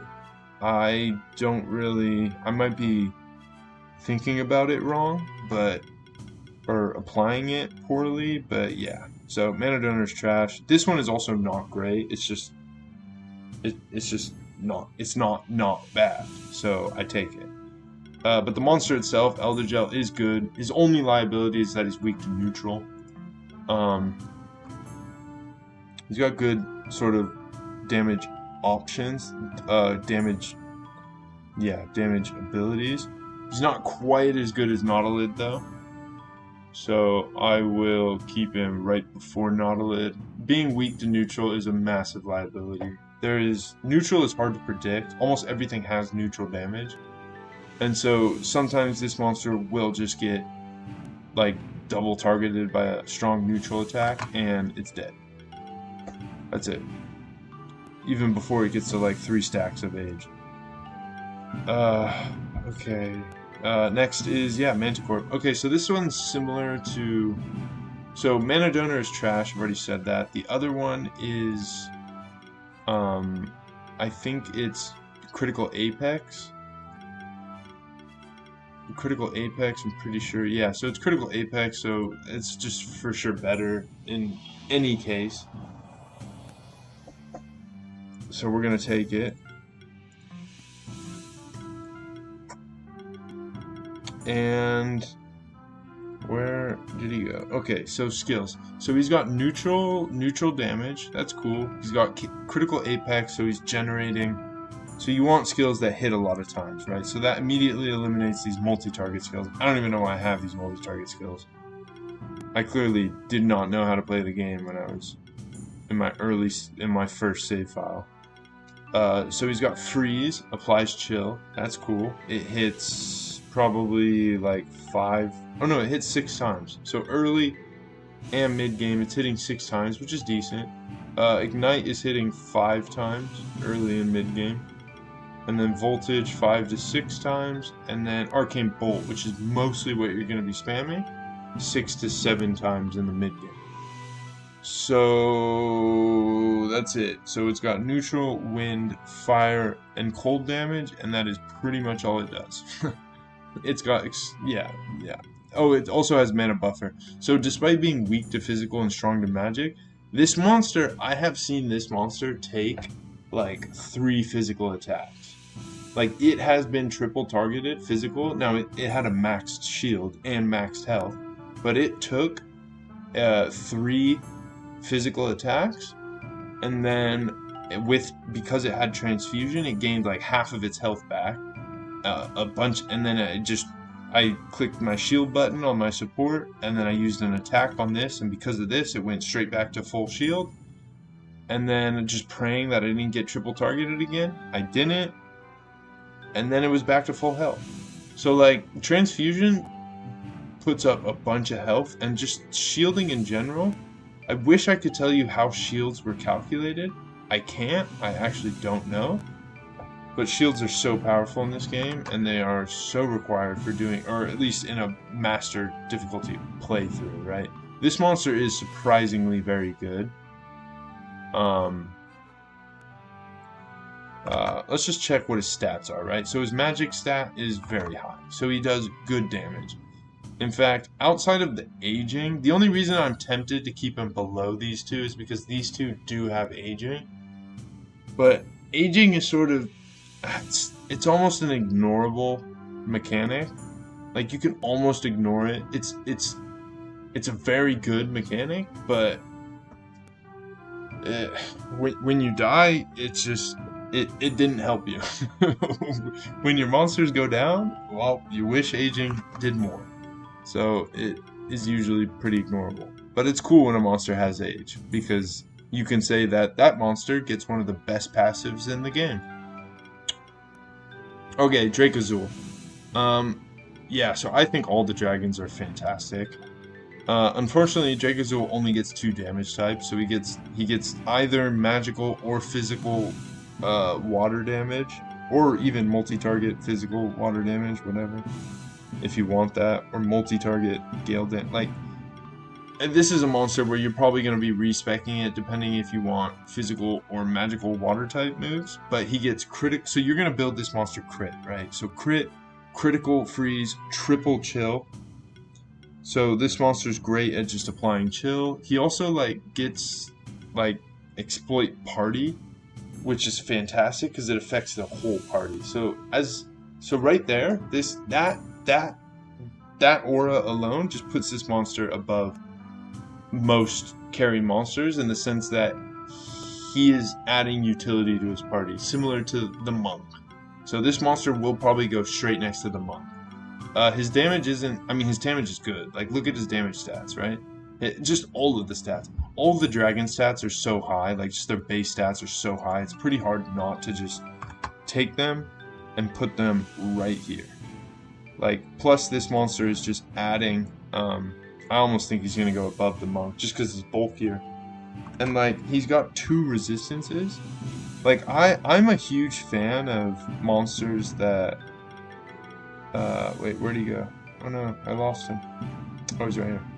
Of monsters that resist 2 types in exchange for like being weak to like a full like physical or magical type, or the other way around. So resisting physical or magical type in exchange for being weak to 2 elemental types. I think those are fantastic splits. I actually prefer the other way around, but this way is cool too. It's okay because you're only weak to physical fire, physical ground, and physical neutral, which is not. I mean, it's not great, but the monster stats make up for it. Okay, so the troll is next. Where was I? So troll.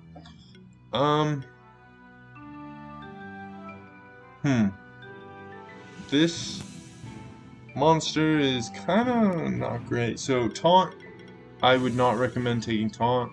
I say that all the time. Thick skin is fantastic. Thick skin is so good. It makes this monster impressively bulky. He gets life wave, which is cool because you're probably not going to take beating. Yeah, you're going to take life wave just to have healing, just fine. You're going to take stone rain. Stone rain is good.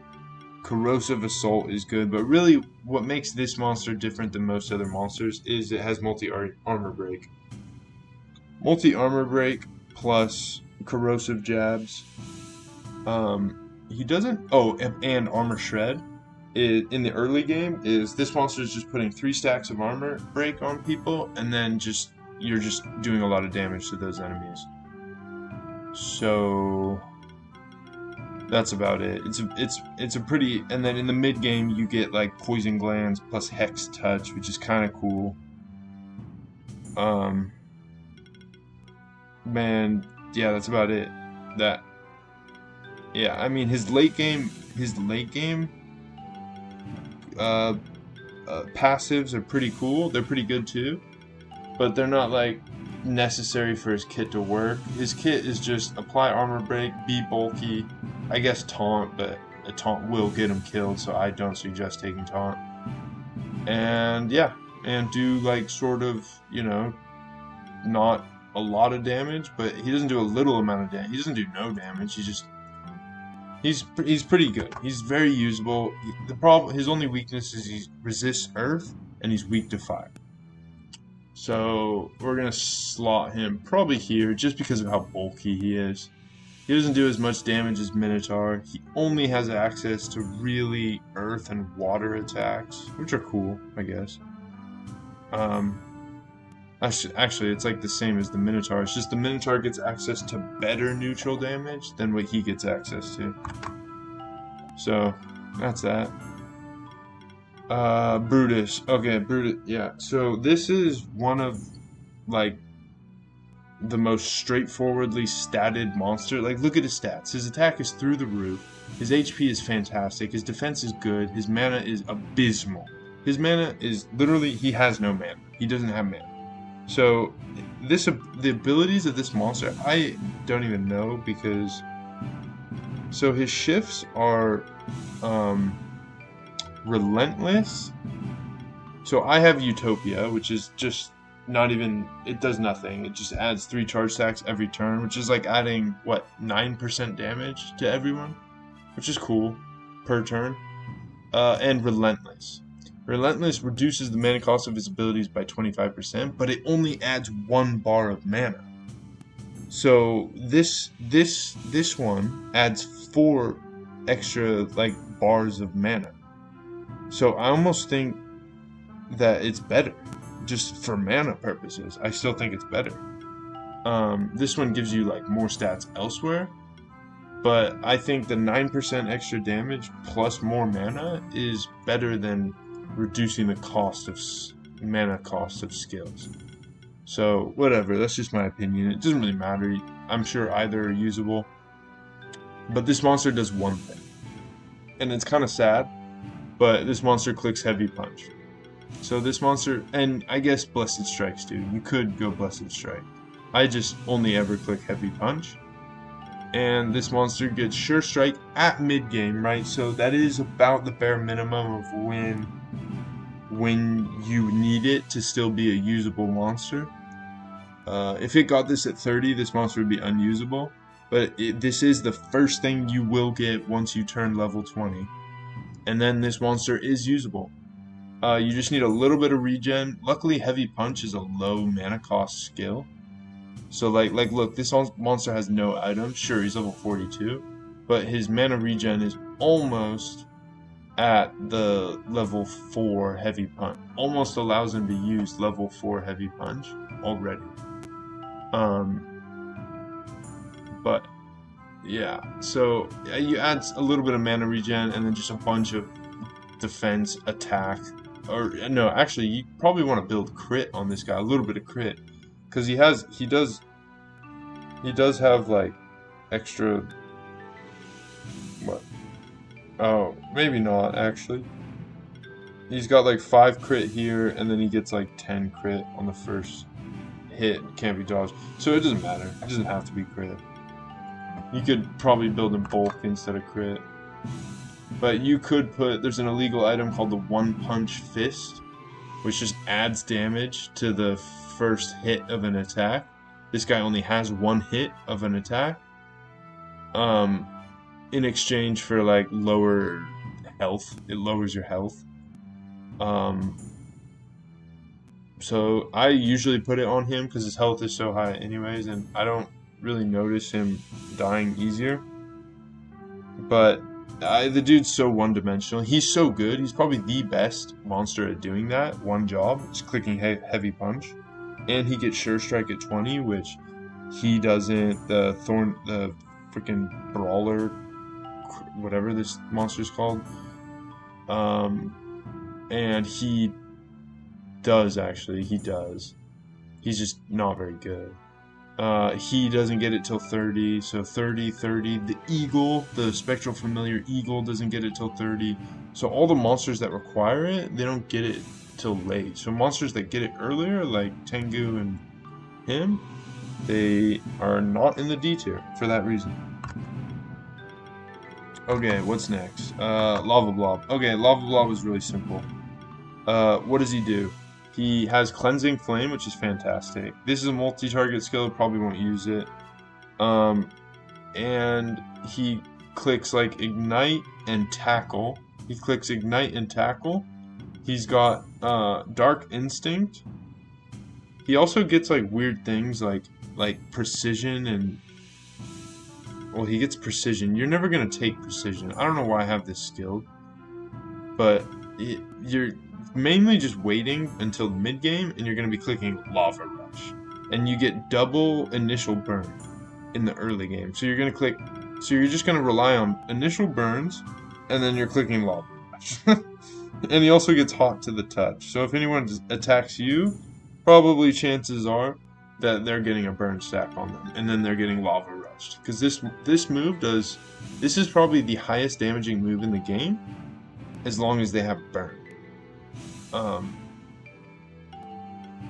So yeah, and then also he wants to be built crit. He doesn't get multi-burn until mid-game. I think Ice Blob might be the same way. It'd be nice if they got it early game, but whatever. It's not that big of a deal. Yeah, and it's really simple. This guy is waiting until he can click Lava Rush in the mid-game. And in the early game, he's probably most likely clicking Tackle or Cleansing Flame.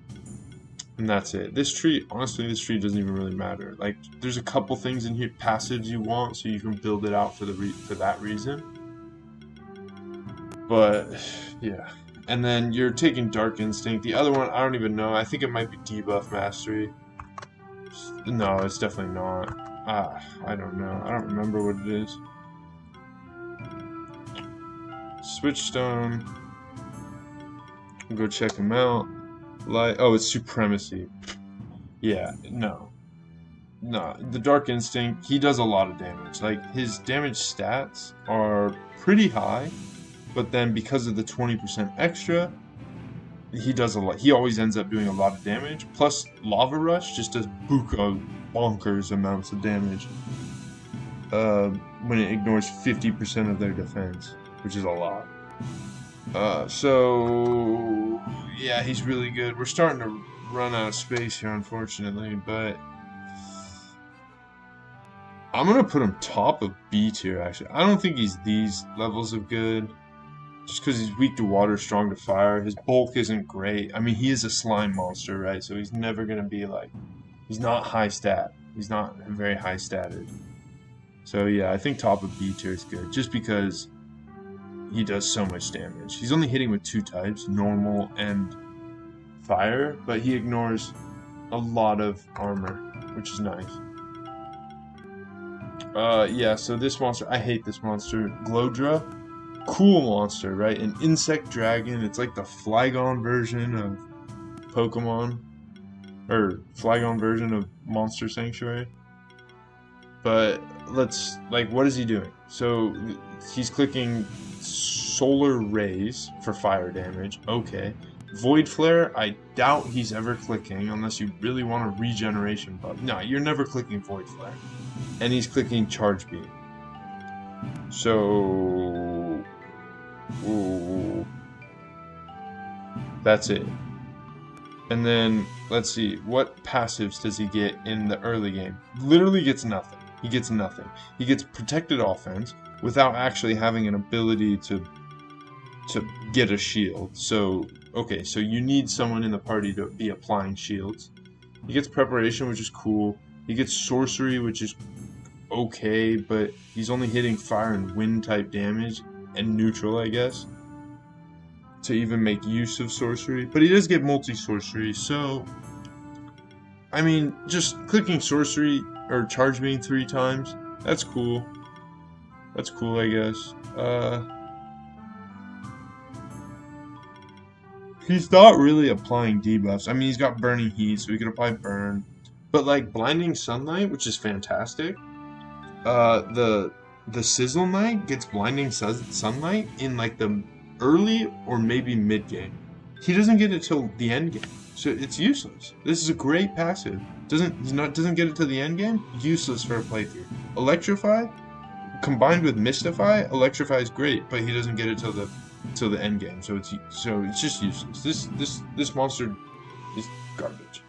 Now I said the Glowdra, or not Glowdra, the Glowfly was useless in the previous support video because I think I misplaced it. This guy is definitely not misplaced. He is definitely meant to be a carry. He is just a garbage version of one. So I'll even put him below Kanko because at least Kanko in the mid game spams severe cuts. This guy's spamming, or Kanko in the mid game gets martial prowess, so he has ways of getting buffs. This guy has ways of getting like 1 buff. Sorcery. That's it. And I guess Mystify if he's trying to burn people. But it's just too... It's not good enough. It's not good enough for me. Yeah. Great typing though. It's great typing. Strong to wind, weak to earth. We love that typing, but it's just, that's it. It's not good enough. Draco Grand. So right away, early game, recuperate, boom. Immediate B tier monster, just because of that. Immediate B tier. Let's keep looking. Oh, he's a dragon. Look at his stats. They're fantastic. His stats are large. Oh, I forgot to mention this on the last dragon. All the dragons are the same shifted abilities. They are either equipment mastery for their light shift, or blacksmithing for their dark shift. Blacksmithing, I think, is more of like a support-ish type of ability. It could very well be that the math actually is better if you take blacksmithing. And I don't know if blacksmithing stacks. Like, if you have 3 monsters all with blacksmithing, I don't know if it stacks. Because a lot of auras do stack. I don't know if the blacksmithing aura stacks. So, yeah, if you know that, drop it in the comments. Because I usually just take equipment mastery for extra little bit of crit, extra little bit of HP or whatever. Because this guy, you'll put like 1 feather on him for mana regen, and that's it. You don't need to touch mana regen after that. So you're putting like a cape, a coat, a crit and health, crit and crit damage. You're going to put shuriken for crit chance as the weapon.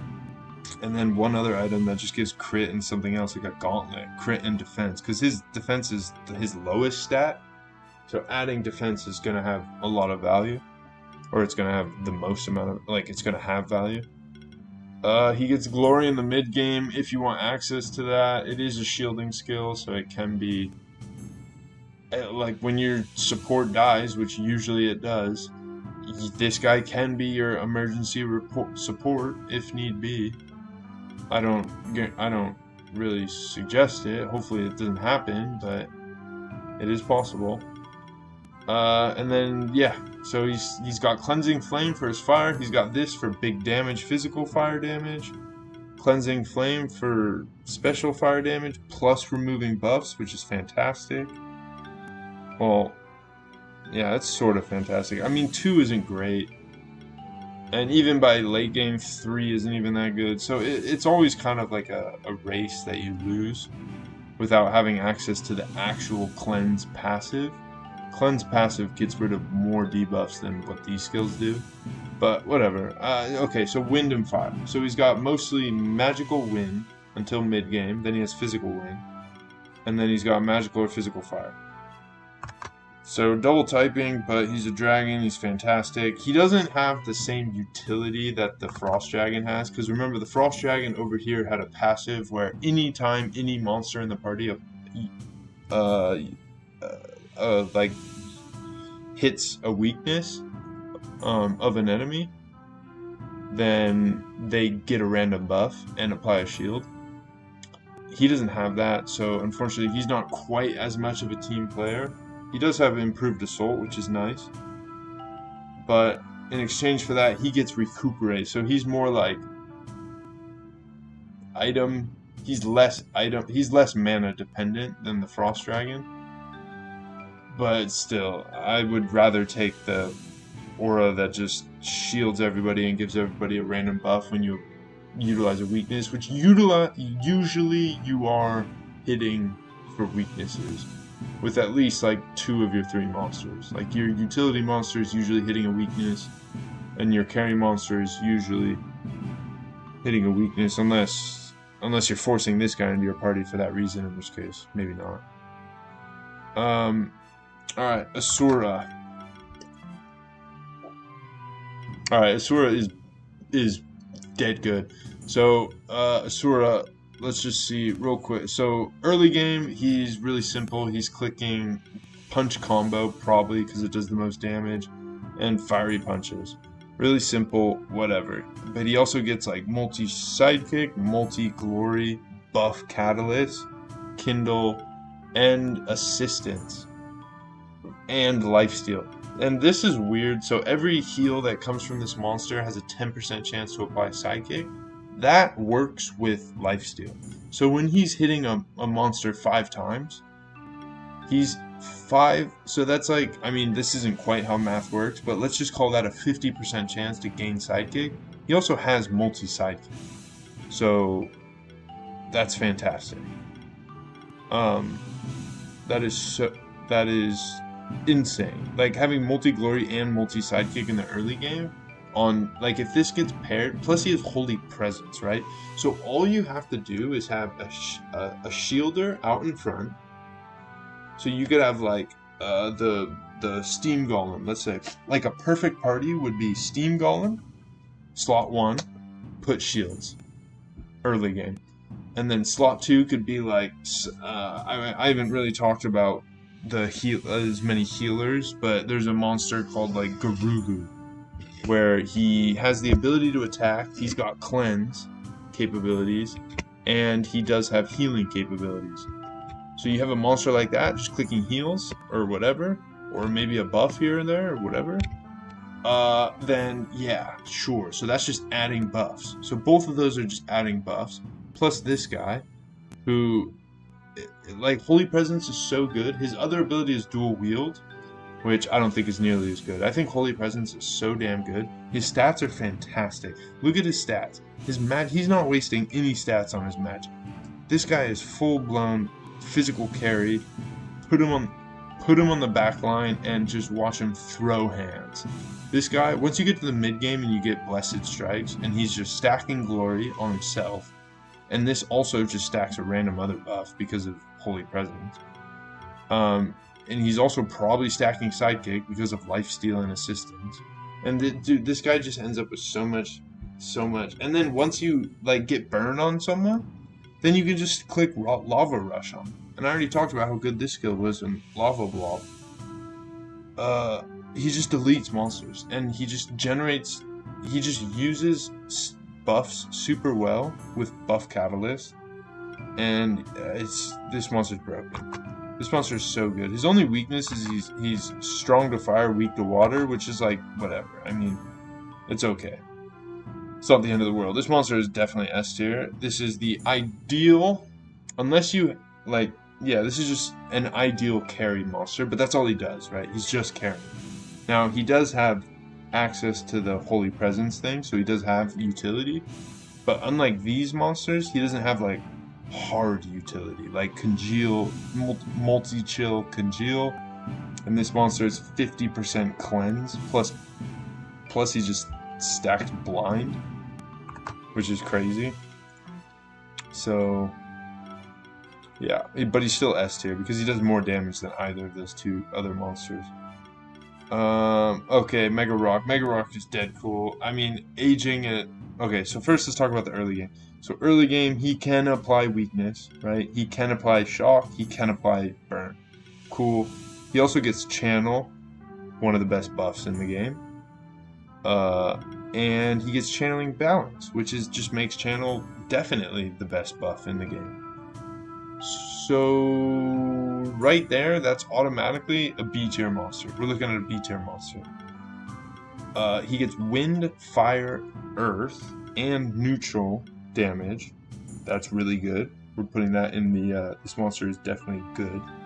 And then he gets aging at mid game, plus Primal Rage.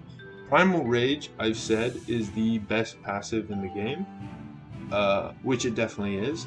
And look at how bulky this monster is. This monster is not leaving the field. This monster is not getting deleted by one attack.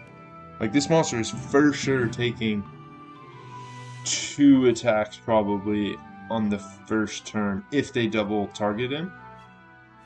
Unless, with a shield up, maybe he's taken like 2 fire attacks. I don't know. Hopefully he does. And then you're just sitting on, and then you're just waiting for age stacks to rank up. And as long as you have some healing to keep him around, he's got channel buff because his mana is really bad. He's got shadow proc, so he just does a ton of damage. And an extra line. I wish he had cleanse. If this monster had cleanse, he'd be S tier. But unfortunately, he doesn't get cleanse, but he gets good access to damage types. He gets Mystify in the late game, which doesn't matter. But Primal Rage and aging in the mid game plus like being able to apply weakness or burn or shock is so good that he's going probably top of A tier. Plus he's bulky. His only downside is he's weak to fire, strong to earth, which isn't great, but it doesn't matter when you've got bulk like this. When your stats are like this, then it's fine. You just have to heavily invest into mana, which is kind of sucks. But you always have to do that anyways. So whatever. Promethean.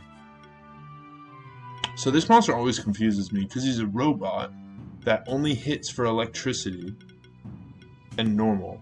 But then he's weak to wind and strong to earth. You would almost think that he'd be weak to earth and strong to wind, but whatever. This monster is probably the best monster at applying shock. Shock, I don't think is very good in the early game because all it does is give like extra lines. But in the late game, shock is very good because when your damage gets high, then shock, which gives you an extra 50% damage line, becomes incredibly good. But in the early game, it's just like an extra pitiful amount of damage, which does nothing. So, yeah, whatever. This monster gets static strike in the early game. So right away, we already know what this monster's doing.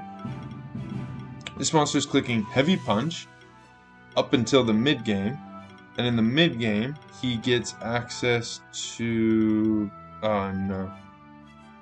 he doesn't get wind allegiance until, well, whatever. He can click either. I mean, you're gonna have enough skill points to skill both heavy punch and lightning punches, and you're just choosing, do I want to click lightning punches or heavy punch, and that's it.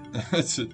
And this, yeah, late game he gets some fantastic things like energy conversion, and like wind allegiance and steampunk, but unfortunately, yeah, he does have a lot of late game sort of budget that he doesn't get access to in a playthrough. But emergency channel is fantastic, by the way. And that's an early game skill. Static strike he gets early game. And then he gets heavy punch. So like plus he gets like revenge and electric field. Like he has great ways of getting charge stacks, and he does big damage, so he uses the charge stacks well.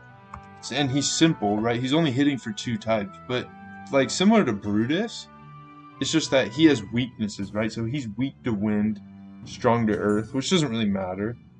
But he's gonna go over here behind Brutus, probably. Just because they do the same thing, it's just unlike Brutus, he gets access to wind damage as well. He just is also weak to wind damage, whereas Brutus isn't weak to anything.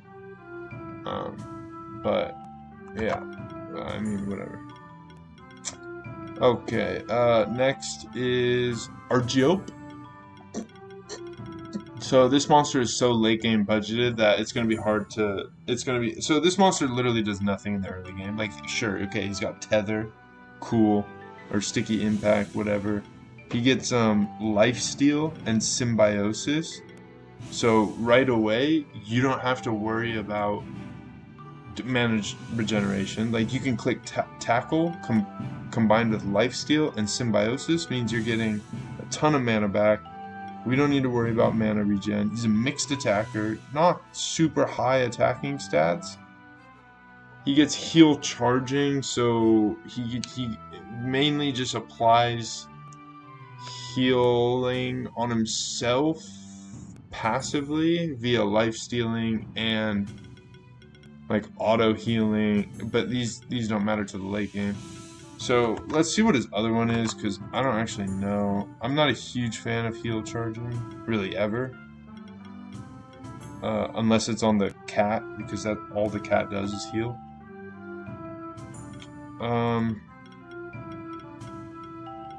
Oh my god, I can't. I'm way too slow with this. Alright, heal charge. Oh, and overheal. Okay, so heal charging is better. Overheal is garbage. Yeah, okay, so he passively gets more charge stacks just by attacking. Whatever. It's okay. It sort of improves his damage on the following turn. Warlock Healing, which also works for lifesteal. So Warlock Healing just applies random debuffs. That's cool. Okay. He I honestly, most of this tree, aside from the passives, I wouldn't really ever use most of this tree. Although this is his earth damage, so if anything, I'm using Slime Shot. So probably Slime Shot, and then, but really what this guy is doing is he's clicking Sticky Treads and Sticky Web, if you need the multi-target, for whatever reason. But Sticky Treads is actually a very powerful magical neutral skill. It's surprisingly powerful. And it applies 3 stacks of Tether. And Tether, decreases their chance to dodge, which actually is pretty good, and decreases their damage dealt by 5%. It doesn't stack, so stacks of Tether don't like increase that amount. That'd be busted. But still, 5% damage reduction and 5% dodge chance is pretty decent. And this monster in the mid game gets 25%. It gets cleansed, which is cool. So, I mean, really, what is this monster doing? He's hitting neutral damage. He's hitting neutral damage, applying Tether, and he's healing up, which then gives him the chance of applying passive debuffs. Whatever. He's weak to fire, strong to wind. That sucks. Heal charging is whatever. He's bulky-ish. Mana he doesn't need to worry about mana, and his damage is pretty bad. So as a carry, he doesn't provide anything for the rest of the team. He only provides utility for himself via healing and charge stacks. He applies debuffs, so he's more useful than any of these. But yeah, that's about it. Yeah, I would say maybe he's worse than the Spectre for sure. Okay, cool. The next one is Arachlich. This monster sucks. So I'll just get over it right now. So again, great. He has access to early Sure Strike. Cool. Okay, so he's doing one thing.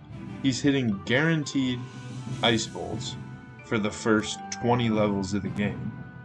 He has multi-chill, which is also cool, but he doesn't get congeal until late.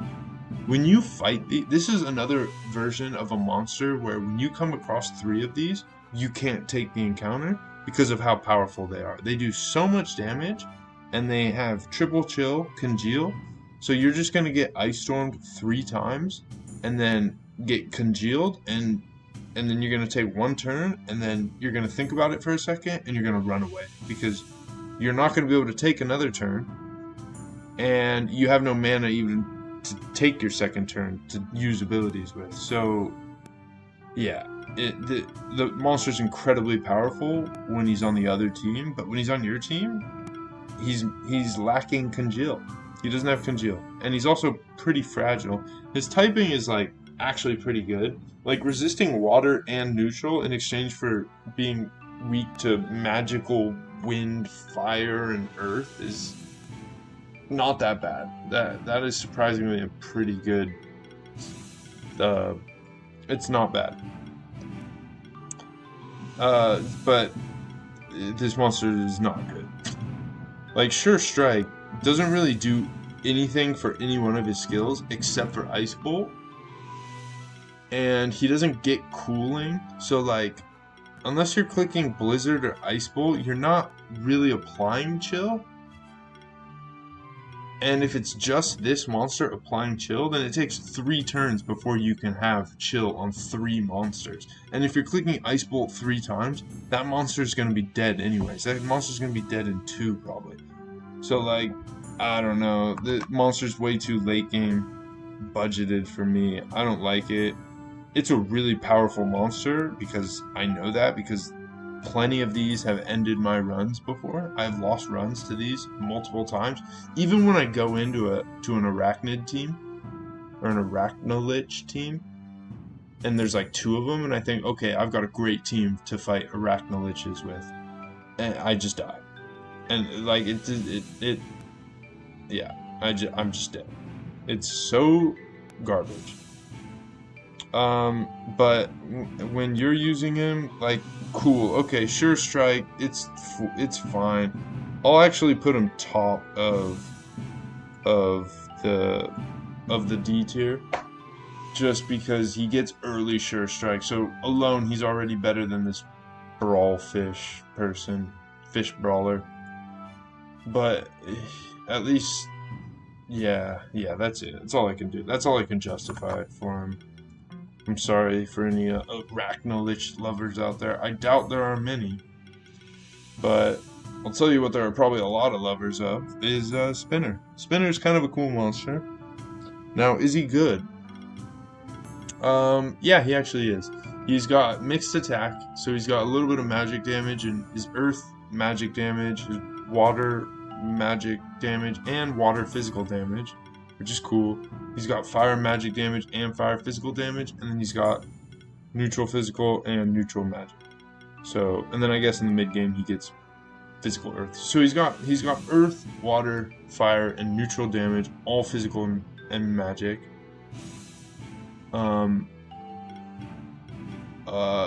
You're building him for crit, right? His two abilities are leadership and bleed out. He has a lot of ways of applying bleed. Or no, I guess he doesn't actually. Oh no, he does. So he gets bleed in the mid game, which is kind of late, honestly, to get bleed. But most of his skills apply bleed. So like slash applies bleed, fiery stabs apply bleed, and ice spears apply bleed. He's sort of fragile a little bit. It doesn't seem like that based on his stats, but I have 3 defense put in. His defense usually is actually pretty low. Like, this is adding like almost 120 to his defense stat. So, no, not even. Like almost 160 to his defense stat here. So, his defense stat is really bad. But if you build him crit, he can share charge stack, so I mean, he does damage, right? He does damage. That is his purpose. That is his job. I always tend to forget that their jobs are doing damage. He gets counterfeit, which I think I just don't even understand how to use this ability. I mean, it's cool. You could theoretically, in the late game, you could use like, I don't know, something powerful that you don't have access to, but it's difficult to utilize that. I mean, just by nature of being crit, doing damage, and applying bleed, he's pretty strong. His typing is, I forgot to look at it, so he's strong to water and physical, or water and earth, that's not bad. Weak to magic, that's not horrible, it's not great though. So yeah, honestly, I'm getting to the point now where I don't even know where I really want to put this, but based on how based on whenever I have this monster, how does he perform? Not that great, because I never really use him. But in theory, he is good. I never end up using him, and then when I do use him, I'm either losing the run and I put him in a terrible position and he just dies, or I use him in the beginning and then he dies to something dumb. So yeah, but he is good. There's no doubt. Like, you can't look at a monster like this and think, with this access to abilities, both physical and magic, he's got evasion. He's got that doesn't matter. But he's got things. He's got things that make him good. But monsters that are extremely good is, yes, this is another S tier pick. This monster, you look at like what he has access to, it's like, oh, okay, so only Earth. Oh, and I never take Soul Beam on this guy. I only ever take Stone Rain because it does more lines. So I take Stone Rain, I take Claws, and then I take Shadow Grass. And Shadow Storm, just because you need it for like the passives. And sometimes it's nice to have access to Shadow Storm. Whatever. This guy is so dead good, so you just build crit on this guy. You get like stupid amounts of crit on this guy. Plus he gets like passive 10% extra crit chance. And at the mid game, starting at the mid game, he gets critical mass, and he gets buff catalyst, and he gets the extra channel, plus multi-channel. So this is another example of a monster that does not need mana investment. So right away we're putting him at B tier for that reason. And then you have critical mass on top of that. Plus you have this, which doesn't really add a whole lot, but it adds 20. I mean, debuffs being 20% less effective on your party, that's something. Plus he can just passively apply blind, which is fantastic. So right away we're edging in the A tier. Then you look at his stats, and you think, okay, so we're currently looking at yeah, like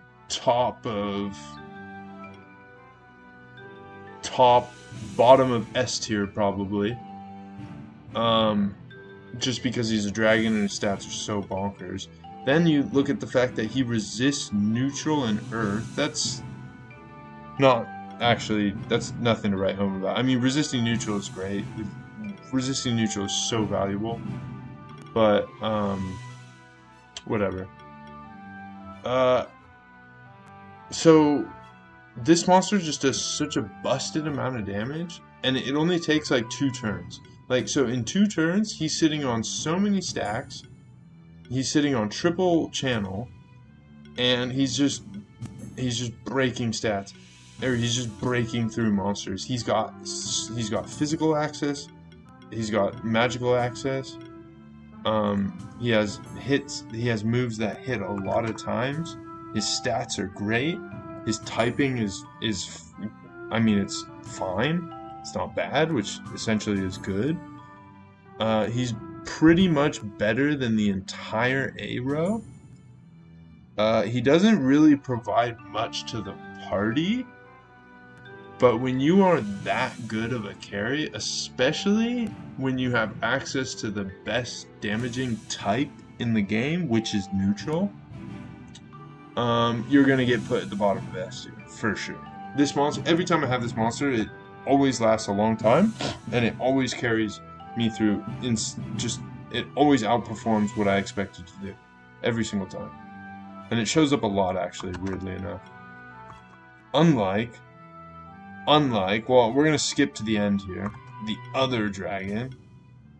This thing, I do not understand why this dragon sucks, and it's weird because when you fight this thing as a boss monster, it's unkillable. Like, it's just, you lose.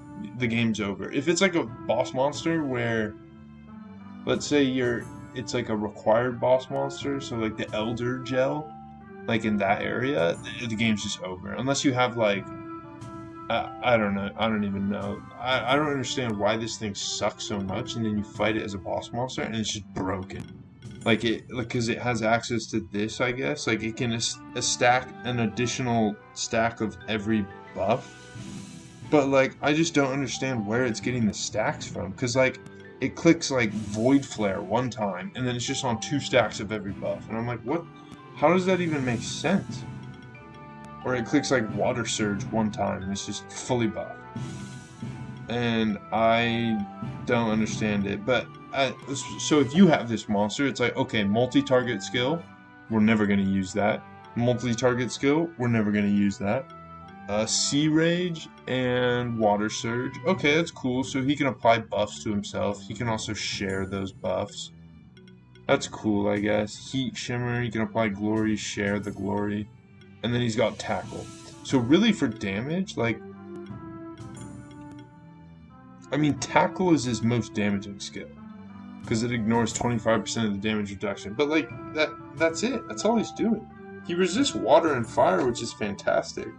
But he also, out of all the dragons, he has the lowest attack and magic stat.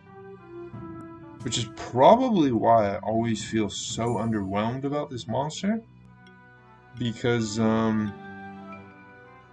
He sucks every time, and you almost want to build him non-crit, right? Because if you build him non-crit, then he has a 30% chance to gain random buffs when landing non-critical hits, which means that he's getting 2 buffs every time that happens because of combo buffing.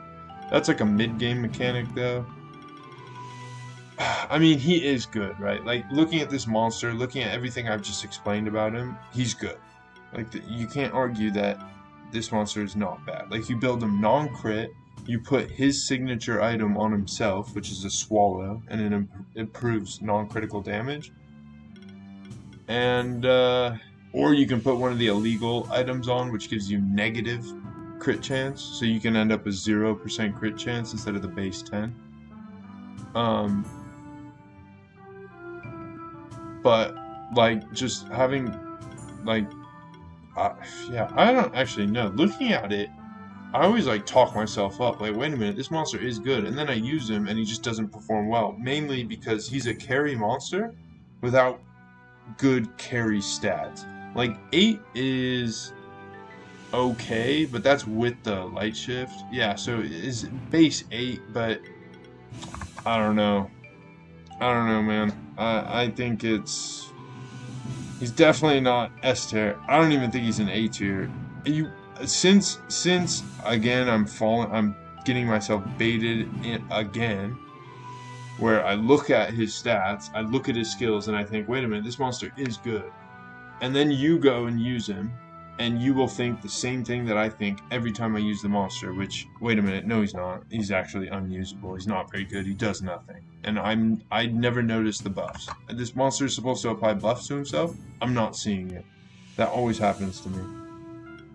Alright, so back to the turn order. Ascendant. The Ascendant is kind of like the Monk, just not very good. So, hang on. What's the reason why the Monk is good? Where is the Monk? Oh, the Monk's up here. God, stupid. So the Monk is dead good because, one, because of this. This is, like, straight up unique. It's fantastic. And then 2, that's probably it. Multi-Glory, Combat Guard. Okay, and Critical Mass and Enlightened. Okay. So that's why the Monk is good. So now let's look at the Monk's evolution, which is the Ascendant. And what does he do differently? So he has ways to remove buffs, which is cool. That's pretty good. He's got Critical Mass, same mechanic as the Monk. He's just a magic damage dealer. Okay, so he does magic damage. The problem with this monk, he does have aging though. Oh, okay, so this monster has aging. Okay, so it's busted. And he also gets Cleansing Sidekick. Plus, like, things like combo buffing, and yeah, this monster's busted. Okay. Yeah, no, this monster is even better than the Monk. He is definitely, as long as you can keep him alive, which usually, until he gets, like, a decent amount of age stacks, it shouldn't be too hard in the early game, because he does get access to evasion. Oh no, he doesn't get evasion until mid-game. So, like, you kind of have to build him crit, but then in the early game, he's not getting any defensive properties from that critical chance. So, yeah, so the early game is probably the most important to keep alive for this monster, but, like, whatever. I mean, it's not that hard. It's the early game, for Christ's sake. So he's definitely better than the Monk. He's going to go bottom of S tier. Just for the same reason that the Monk is. He just has aging, for one. And he has, like, auras that, like, Cleansing Sidekick is fantastic. And he also gets Cleansing Flame. So, yeah. That's the bottom of S tier so far. Rainbow Blob is similar to, like, most debuffers. He's got Mass Mystify, which is pretty bad, I think. It's like, someone just walked into my garage, walked through my front door. I just heard that. and I'm not gonna go check who it is, but the fact that someone just walked into my house is criminal. The criminals out here. Alright, well, Griffin, you wanna go check that out, please? Go bark at him. Alright, so Rainbow Blob. I mean, let's be honest, we don't really have to look very far for this. So one, it's a slime, it's a blob. So his bulk, it's a blob that doesn't have good bulk stats. So right away, I mean, this blob here, the reason he has 5 bars is because I literally have 3 defense shields on him. You're probably not going to be putting 3 defense shields when you're just doing a playthrough, because this monster is a little greedy for skills. Any monster that has 4 good damaging skills, 4 good types of damaging skills, is always greedy for skill points. So yeah, but he does have exploit party in the mid game, and I did give that whole spiel about how the Frost Dragon was where it was because of the utility of this aura. But unfortunately, I think it's so his abilities are Mass Mystify, and then his other one is Debuff Mastery. I would generally take Debuff Mastery, but both are good. It just depends on what kind of how many debuffs you can apply. In which case, then Debuff Mass Mystify would be better probably. But I mean, he's kind of like just a chain debuffer. I just don't think he's very good. I think he's wasting a bunch of stat points on his physical stats, and the reason is because he gets access to 2 physical abilities in the mid to late game, which is Poison Eater and Lava Rush. I mean, Lava Rush is good, sure, but like, I would rather him just have more bulk stats, less attack stats, and then not Lava Rush. And I would like this monster a lot more, but mainly because of his stat allocation. And let's also look at his. Okay, so his typing is the same as Spinner, which is fine. It's whatever. I mean, all typings are bad, I guess, if you think about it, as long as they have a weakness. The only good typing is Brutus in that regard. But so we put Frost Dragon basically top of A tier. He's pretty similar to the Frost Dragon. He has more damaging types, so he has more access to damage.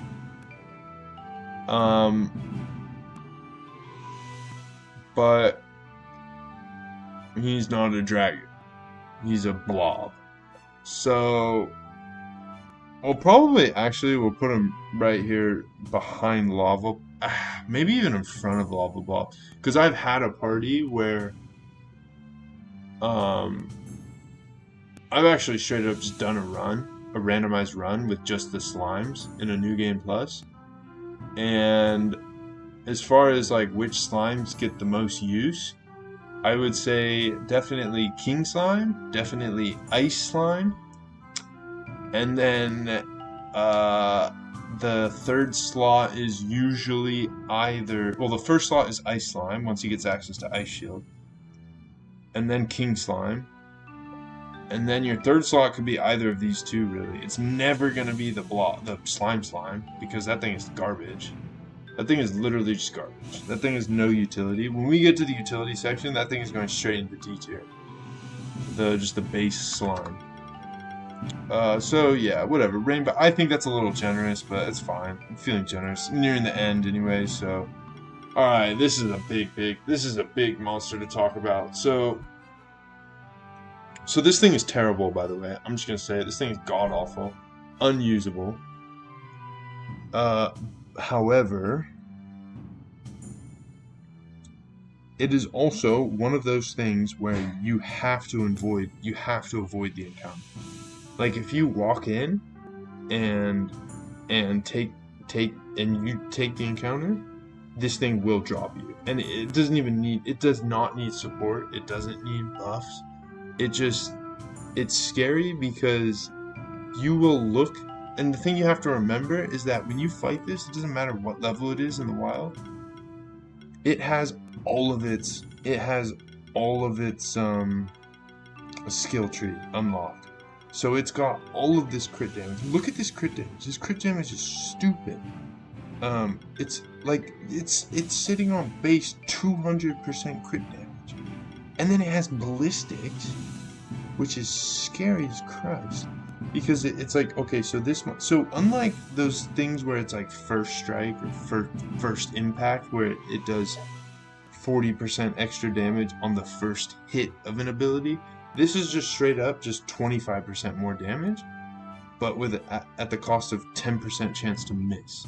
So when you have all three of these, you're hitting 70% of the time, but you're hitting plus 75% damage. That is so scary on a wild monster.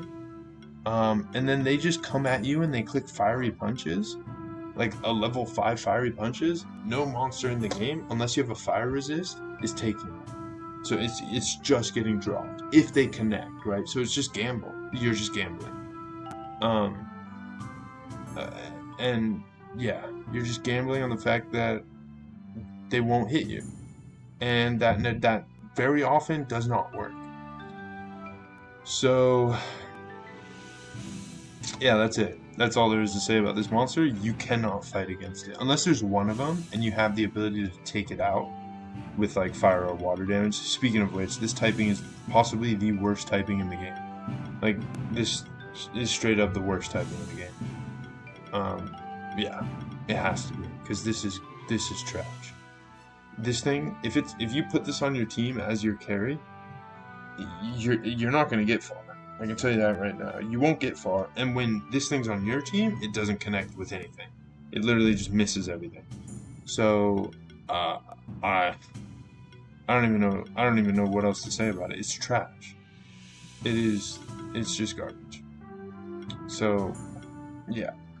We're gonna put this literally at the bottom, but it's funny because if we were to put all of these monsters in the wild, this would be at the top. It would be the top of S tier. It one-shots everything on your team. But when it's on your team, it does nothing, and it just dies. And it just doesn't connect.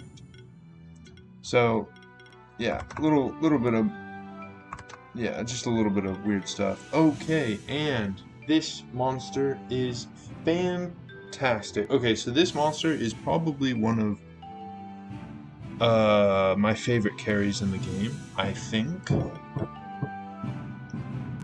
Because, so one, it gets early game critical mass. So right there, we're talking B tier. So it's already in the B tier. Critical mass, done. As a carry, great. It gets bleed, just base bleed, fantastic. Okay, cool. It gets double, like, transfusion, which is cool because it just gives it sustain, which is nice. Critical defense, early game, great. Plus just a bunch of critical damage. But the reason this thing is completely S tier as a carry is because in the early game, it gets access to a unique passive called Ring Focus. Now let me tell you how a monster like this usually ends up being built. Oh, I've already got it done.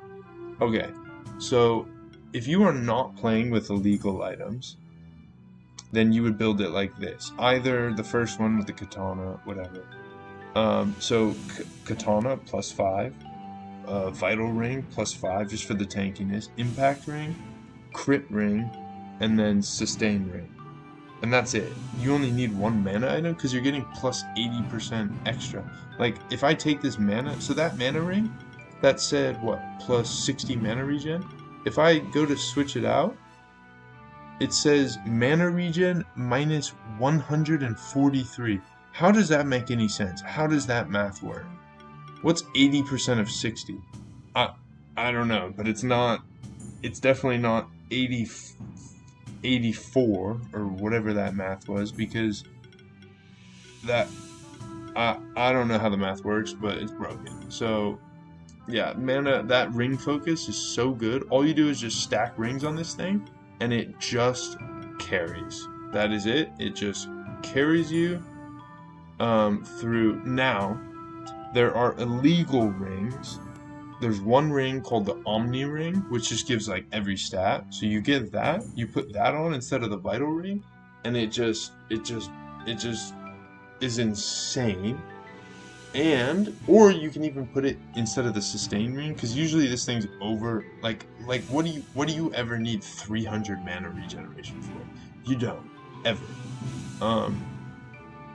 So you could go Omni Ring, Crit Ring, Impact Ring are required. Crit Ring, Impact Ring required, and then you could go Omni Ring, which gives you more crit chance.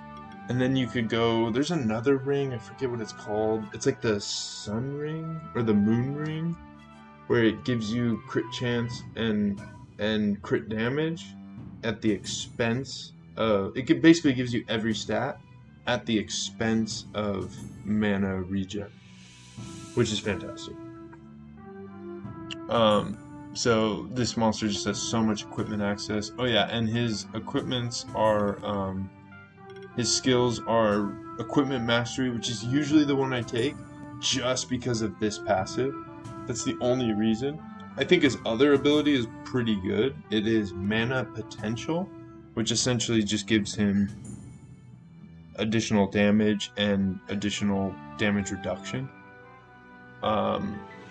Depending on what his current mana is at, which is usually pretty high because his mana regen is insane.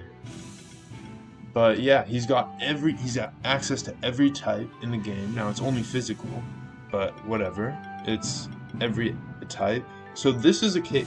The only problem about this monster, which really isn't a problem, it's usually a good thing, is that he is super greedy for skill points.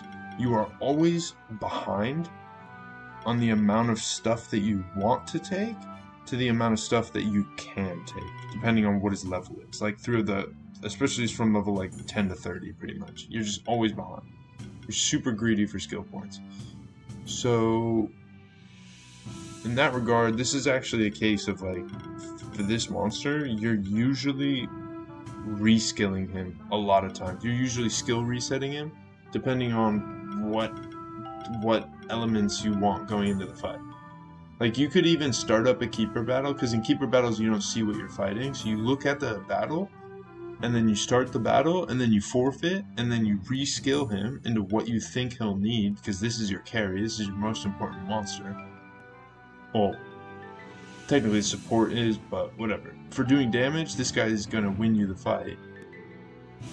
And then you reswap him into, like, you just pick two. I usually always take fire because it has the critical mass line and the crit lines.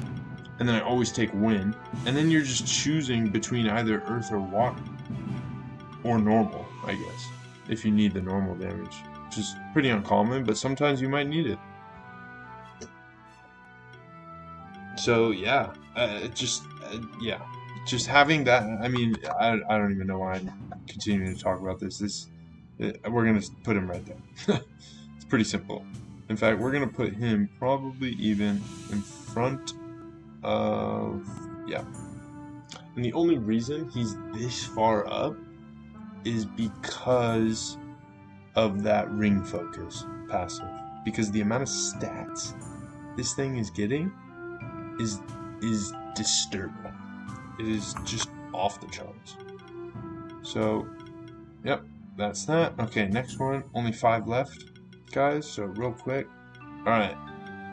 So, Darnation. Real quick. Relentless. That's pretty good. His other one is the same. It's Divine Shield. So, we've already seen what that is. It's not that great, I think. I think Relentless is probably better in his case because his mana is trash.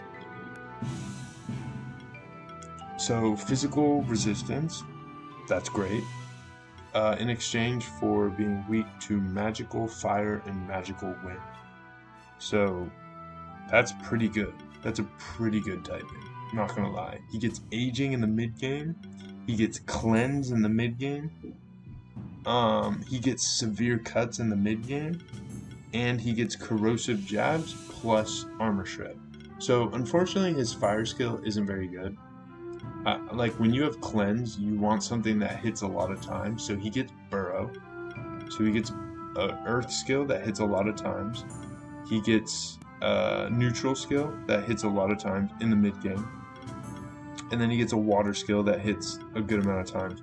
But his fire skill hits garbage. It hits one time.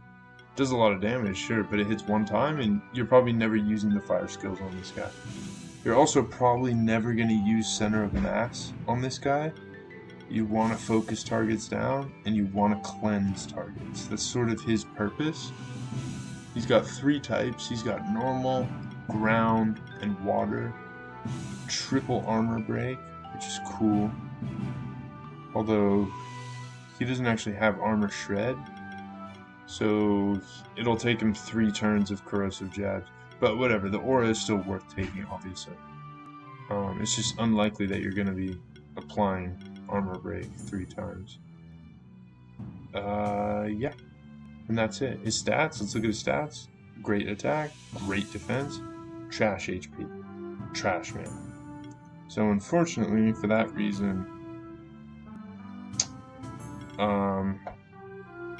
yeah, a little difficult to justify anything higher than B tier. Trash HP means he's gonna go down to statuses at some point. I mean, I had Amori up here for the same reason, but Amori gets Congeal. He doesn't get Congeal, but he does get Cleanse. But does he outperform any of these? Actually, he kind of does. In fact, he outperforms every single one of these. So we're going to put him below Emuri. But yeah, I think Emori is actually better than him because Emori has Congeal. And they both have very low HP pools, which is the reason why they're not in S tier probably, or at least top of A tier. Yeah. Okay, so Thanatos. This monster is weird as heck. I don't really understand it. Okay, so his abilities are great. The first one is Light Instinct, and the second one is Heroic Assault, which gives 1% crit chance per buff, I think. I always take the Light Instinct because I think it's really good as an ability. Especially when your defense is this low. But the reason this monster is weird is because, like, you look at, like, his passives and stuff, and it's like, oh, okay, so this must be a late game budgeted, like, his budget must be super late game oriented. But actually, I don't think it is. I think this monster, like, the way, like, he gets so many of these first impacts and stuff, but he gets Sure Strike, but he gets no skill that hits 1 time. If he got a skill that hit 1 time for just a stupid amount of damage, he'd be great. But he doesn't. He gets severe cuts. So you're only getting all of this passive value off of 1 hit of a 6-hit move, which is useless. Same with this. This hits 4 to 5 times. This hits 5 times. Slash is basically all this monster does for me every time I get him is that he clicks Slash. And he's fantastic in the early game because he's that. I mean, at least this only has 2 lines, right? So it's value. So you've got 3 first impacts on a 2-line hitting move. That's a lot of damage. You've got critical essence, you've got precision, and then you've got backstab, and you've got severe hit. Severe hit doesn't really matter, but there's no point in applying armor break after you've done that much damage to someone, because whether they have armor break or not, they're gonna die next turn. But it does help for bosses. In fact, it's actually really good for bosses. And he gets bleed, which does a lot of damage in this guy's case. But that's it. That's all he does. For the rest of the game, he's literally spamming Slash and utilizing these precisions, first impacts. That's it. That's all he does. And I guess maybe you could click a buff. Like, his passives are cool. He's got Improved Glory. He's got Multi-Glory, Multi-Might. But, like, is that... he does one thing. And he does it well in the early game, but it falls off pretty hard. Because, like, just when you have this much power in single hits, but then all you have are multi-hitting skills, I don't really understand it. I think he's a clown, which he literally is a clown. But he does do very well in the early game. And it's nice because you can actually sacrifice this monster if that ever sort of arises, which it usually doesn't really ever show up. The opportunities to just sack a monster. But you could just you're not sad when you lose this guy pre-20. You're not sad. So for that reason, just because you're actually not sad about losing him, which a lot of these you wouldn't be, but because he performed so well and then he falls off so well after doing his duties as being an early game carry of like 1 to 15 ish, 1 to 20, I'll put him bottom of B tier, below Spinner. Fine, seems about right. Mad Lord, so there's really no difference between this and the Mad Eye. The only difference is that this guy's a mixed attacker, Mad Eye is a magic attacker. This guy, I guess, slightly does more damage. His things are the exact same as Mad Eye. He's got debuff mastery, which I generally use, and the other ones. But this monster is weak to literally everything. He's weak to magic, he's weak to physical. That's everything. That is literally everything. So looking at this, every time I get this monster, I'm like, wait a minute, no, this monster is unusable. But then you look at his stats, he actually has the highest stats in the game.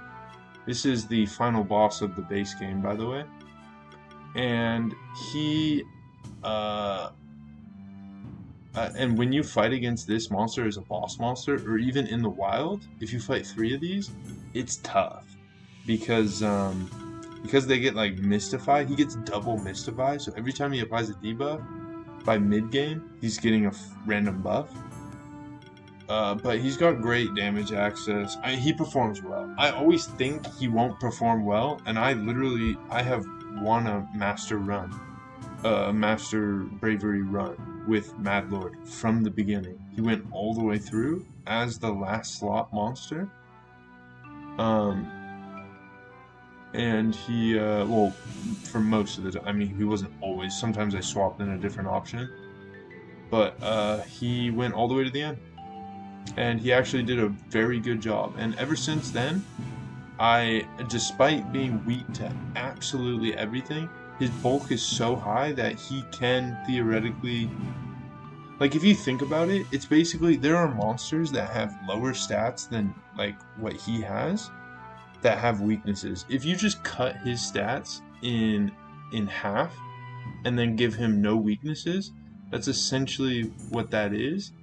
And so if he only had 5 shield point or 5 defense bars and 5 health bars, and then all of this attacking stat and that mana stat, he'd be fantastic.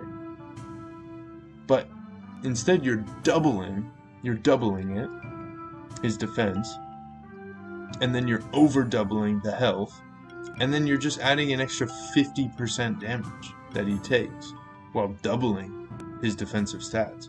That is so much bulk that it doesn't matter that he's weak to everything. He can tank everything. So it was always something I was kind of afraid of using this guy for. But after winning a run with him, I think he's very good. Plus just cleanse. I mean, he has cleanse and he has double mystify, so he gets buffs. Plus you put his signature item on himself, the abyssal sword, and he just gets more buffs or applies more debuffs on the enemies, and it's crazy. The monster is very good. Let's see, where did I put the Mad Eye? I put Mad Eye in A tier. Yeah, he's gonna go in S tier. He's gonna go bottom of S tier.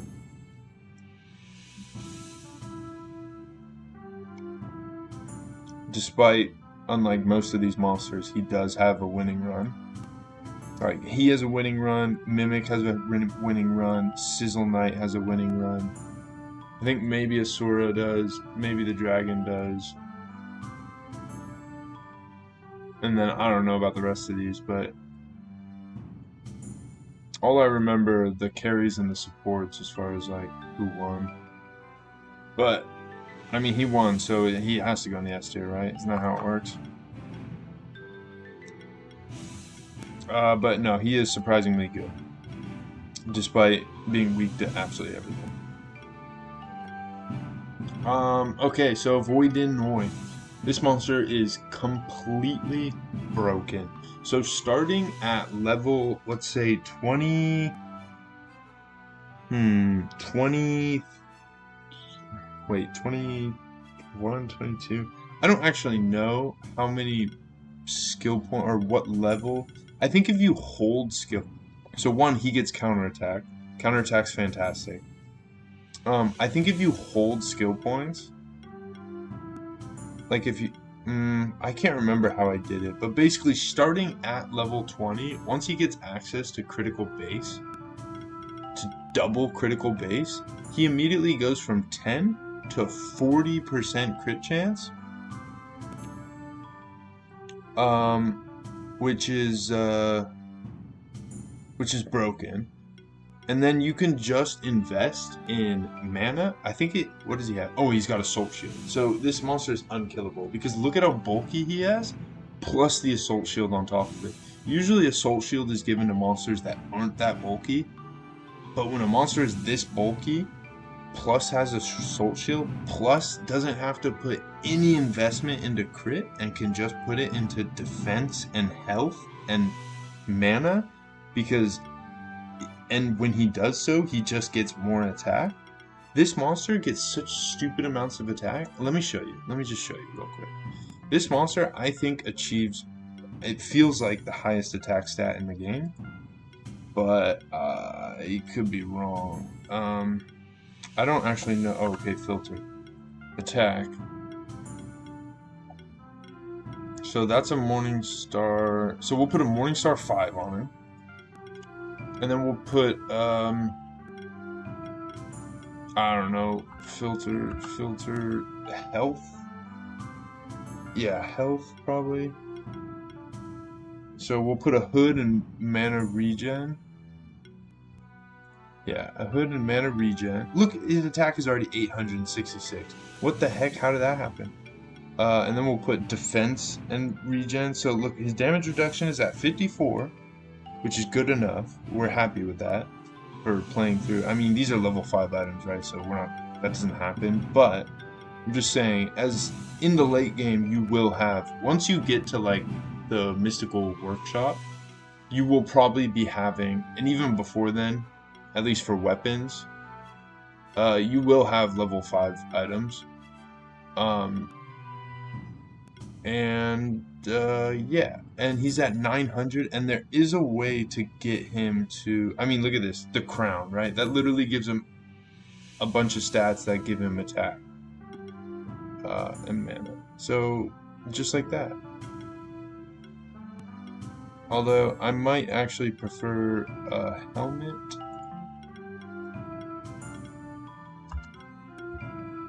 Attack. Bracer, maybe? Yeah, or helmet, or whatever. Yeah, I don't know. It doesn't matter. But the point is, look at his attack stat. It's almost 1,000. This guy gets such a ridiculous amount of attack. Plus, if we just go back to his skills, he gets access to water, wind, and fire. So no neutral, which is unfortunate. He also doesn't get base bleed. Now, this applies bleed naturally, and this applies bleed naturally. So really, you're super inclined to just use fire and wind on this guy. But he does have water damage, which is good. So it just doesn't apply bleed until he gets this passive. But that's in the late game, it doesn't really matter. But this is another character of someone who I did have a winning run with. And it's just undoubted. This thing literally just blows things up. He just absolutely blows things up. I am going to put him, and because of how bulky he is, right? He gets so much crit base that he can invest in bulk. He just ends up being such a bulky critical attacker, which is rare. It's very, very rare. The only other one is Sizzle Knight, probably. Yeah. Yeah. So he's gonna go right there, completely broken, just deletes things. But not until the mid game, right? But it's just that he is so good from 20 on, and it actually is just that. Like in the early game, you just build him with crit, right? He's just not as bulky. So you just build crit items, and then once you turn to the mid game, once you're level 20, you get rid of all your crit items and you put bulk items on, and you're good. You're good to go for the rest of the game. Okay, Vertrag. So right away, weak to neutral. That's really bad. Strong to physical, strong to fire. So he's very similar to Elder Gel. He gets early aging. I just don't think he's very good. Like look at his attack stat. He's got mana potential, which is cool, but it's not cool enough to. And he has a ton of sustain. He's got like ways of removing buffs, which can be nice, but I don't think. I don't know. I mean, he's got double combo buffs, so he's clicking like an ability and he's getting like 4 buffs, which is cool. But access to only fire and water and neutral.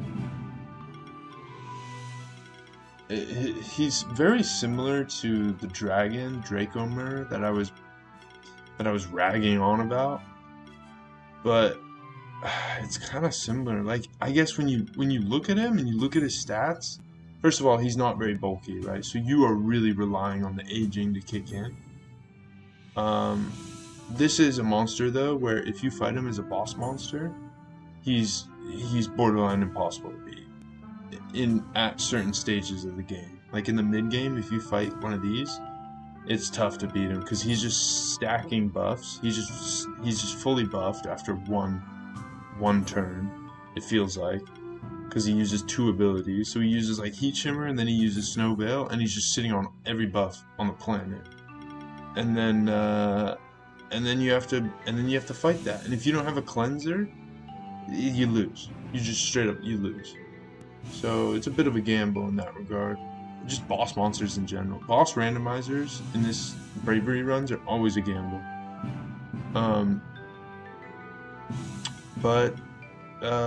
Yeah. So I don't think he's very good, but it appears based off of what we're looking at here that he actually is good. And for that reason, I'll just slot him with his head cut off. He got cut off.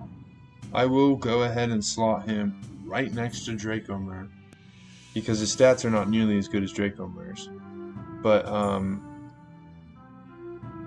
yeah, I guess that's why. So he'll go right behind him, because the way their skills are set up and the way their passives are set up, they are very similar. And just the way they are supposed to stack buffs. But yeah, that's it. Okay, next, last 2 monsters. So, Rampede. Holy Christ. Okay, this monster is a straight up carry. This monster is fantastic in PvP, in my opinion. He's weak to magic, but honestly that doesn't matter. He's bulky enough to take a magic hit. He's got Recuperate, so that's fantastic. He's got Bleed Out, which is pretty good, I guess. But let's see if the other one's better. Oops, no. Where'd he go? Oh my god, we're already 3 pages into this. Alright, Rampede. The other one is Divine Shield, so it's not good. Okay, so Bleed Out is what we're working with. I mean, it's fine. It's better for longer battles. It's better for boss battles, but like whatever. I mean, in Master difficulty, a lot of battles end up taking minimum 3 turns, because you can't take more than 1 monster out at a time. Like, you have to single target monsters anyways. So usually every wild encounter will take, like, I say 3, but that is the actual minimum. In reality, it's usually like 5 turns minimum. And then in the late game, it's like 6 turns minimum. But whatever. So I mean, he gets access to fire and earth, right? And he gets early earth allegiance, which is cool. But sometimes you would rather have neutral than earth damage, although technically the earth damage is essentially like neutral damage, um, because it ignores earth resistances. So I mean that's cool. He's got igniting stings, which is nice. In the mid game, he gets multi burn, critical burn, which is cool. He gets severe cuts, which is kind of sick. Then earth type severe cuts is pretty cool. And he gets glorious sparks, and he gets multi-glory, and he gets shared glory. Plus he gets this vicious thing where he gets glory when he applies a debuff, which he will be applying burns. So actually he's pretty good. Like, this monster is straight up good. He always performs well. I just always lose him. I've never won a round with him as the carry. But when I have him, he does perform like top tier, I would say. Like, definitely better than most of these. I would say he's probably... I'll put him like right behind Magma Moth. Actually, no, he's probably better than Monk, just because he's bulkier. He's bulkier than all of these, which is important. So we'll put him up here, like in the upper echelon of the A tier.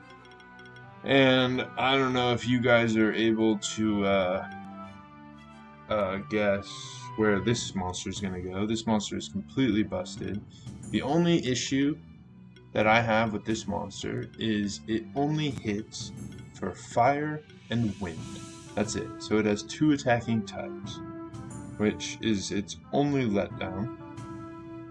And for the most part, it is mainly a physical attacker. But it's got igniting stings, which hits a good amount of times. It's got feather storms, which hits a lot of times. And then it's got whatever this is called, the spark shower, which can't be dodged, which sometimes is nice. And it gets early game critical mass. Right there, we're done. Yep, that's it. So he just stacks buffs on himself. And he has multi-regen, which doesn't really matter. But the other important thing about this monster is, so you build him crit and you build him bulk, and he can stack buffs on himself. Great. And he has a lot of staying power because like he's got multi-regen as a passive. That's not until the mid game though. So he's just got a lot of staying power. He's bulky enough to have a lot of staying power. Plus in the early game he gets heroic defense. And multi-burn. And ignite and kindle. So it's pretty good. And auto heal, which is also great. And transfusion, which is fantastic. But he gets things that create mana, that create charge stacks, right?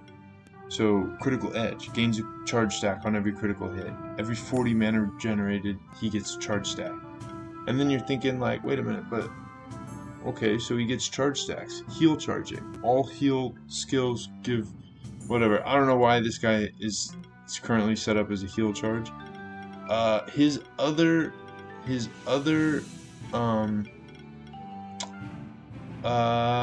shift, his dark shift ability is slow burn. And look at how much more attack stat that gives. So one, so he's sitting now on 2 extra bars of attack and magic. Which for the most part we really only care about attack, but so in some cases you might want to take Firestorm, which is a magical ability. And now we come back to here, so we think, okay, so critical mass, automatically a B tier. So what sets him above the rest, right? And then he gets early multi-burn and kindle, so that probably bumps him into the A tier. In the mid game he gets heroic defense, heroism, plus critical mass. That's a top of A tier already. Burn down damage increased. Yeah, we're approaching the S tier here. We are very quickly approaching the S tier here. We won't even look at his bottom row, but he does get some busted things in his bottom row. Absolutely insane things in his bottom row, but that's more for like PvP or just post-game stuff. But critical edge. So now, what is his ability? Oh yeah, it's slow burn. So every time he uses an attack, he only loses a third of the charge stacks. Not all of them, which is how it usually works. You usually get rid of all of them, but he benefits from all of them, but he only consumes a third of them. Plus all of these passive ways of which he's generating charge stacks, this monster, over the course of 4 or 5 turn battle, ends up possibly doing the most damage out of any monster in the game, as long as he is able to get to maximum buffs. Like if he's getting cleansed off and whatnot, then maybe not. But as long as he is capable, and he's like with a supporting monster that has an aura that gives him like an additional like multi-channel or something or whatever, just any extra buffs that can be stacked, like glory would be great. This monster just runs away with games. It's so good. Plus its typing is so good. Like being weak to earth and strong to fire, that is such a valuable combination in my opinion, that it's incredible. Incredible. And so with the last monster on the carries tier list, the Phoenix is going to go up here in front of Akla and right behind Voidenoid. So actually, in the end, it's pretty balanced. I think that's pretty good. I think this is a pretty good tier list. I think it reasonably does a good job of classifying where all the monsters are. The one thing I'm a little hesitant here now that I'm looking at it is I think the Praying Mantis should probably be higher, but he is super frail, which is the only reason why he's there. And you are still sad to lose him, which is why he's behind this guy. This guy does a good job, and then you're also happy when you lose him. So that's why he's in the bottom of the B tier. But as far as like utility, he literally does one thing. He clicks slash and maybe occasionally clicks glory. That's it. That's all he does. So when you lose him at 15, you're laughing. Alright, so that's the tier list for the carries. If you guys really disagree that Sizzle Knight is sitting up there at the top because he doesn't do the most damage, then yeah, you should be worried. The reason Sizzle Knight is up there at the top is because he has a 50% cleanse chance, and he just keeps monsters in check and does not let people play the game against him when he's on your team. Which is why he's at the top. Not because he does the most damage. The next all of them do the most damage. Actually, the Ascendant should be at the bottom. The Mad Lord can go in front of the Ascendant for sure. And the Ascendant has utility purposes. Sizzle Knight is up there for utility purposes only. The Monk is here for utility purposes only. And yeah, that's it. And the rest of these do buco amounts of damage. Alright. Well, sorry that took a minute. Thank you guys for sitting and tuning in.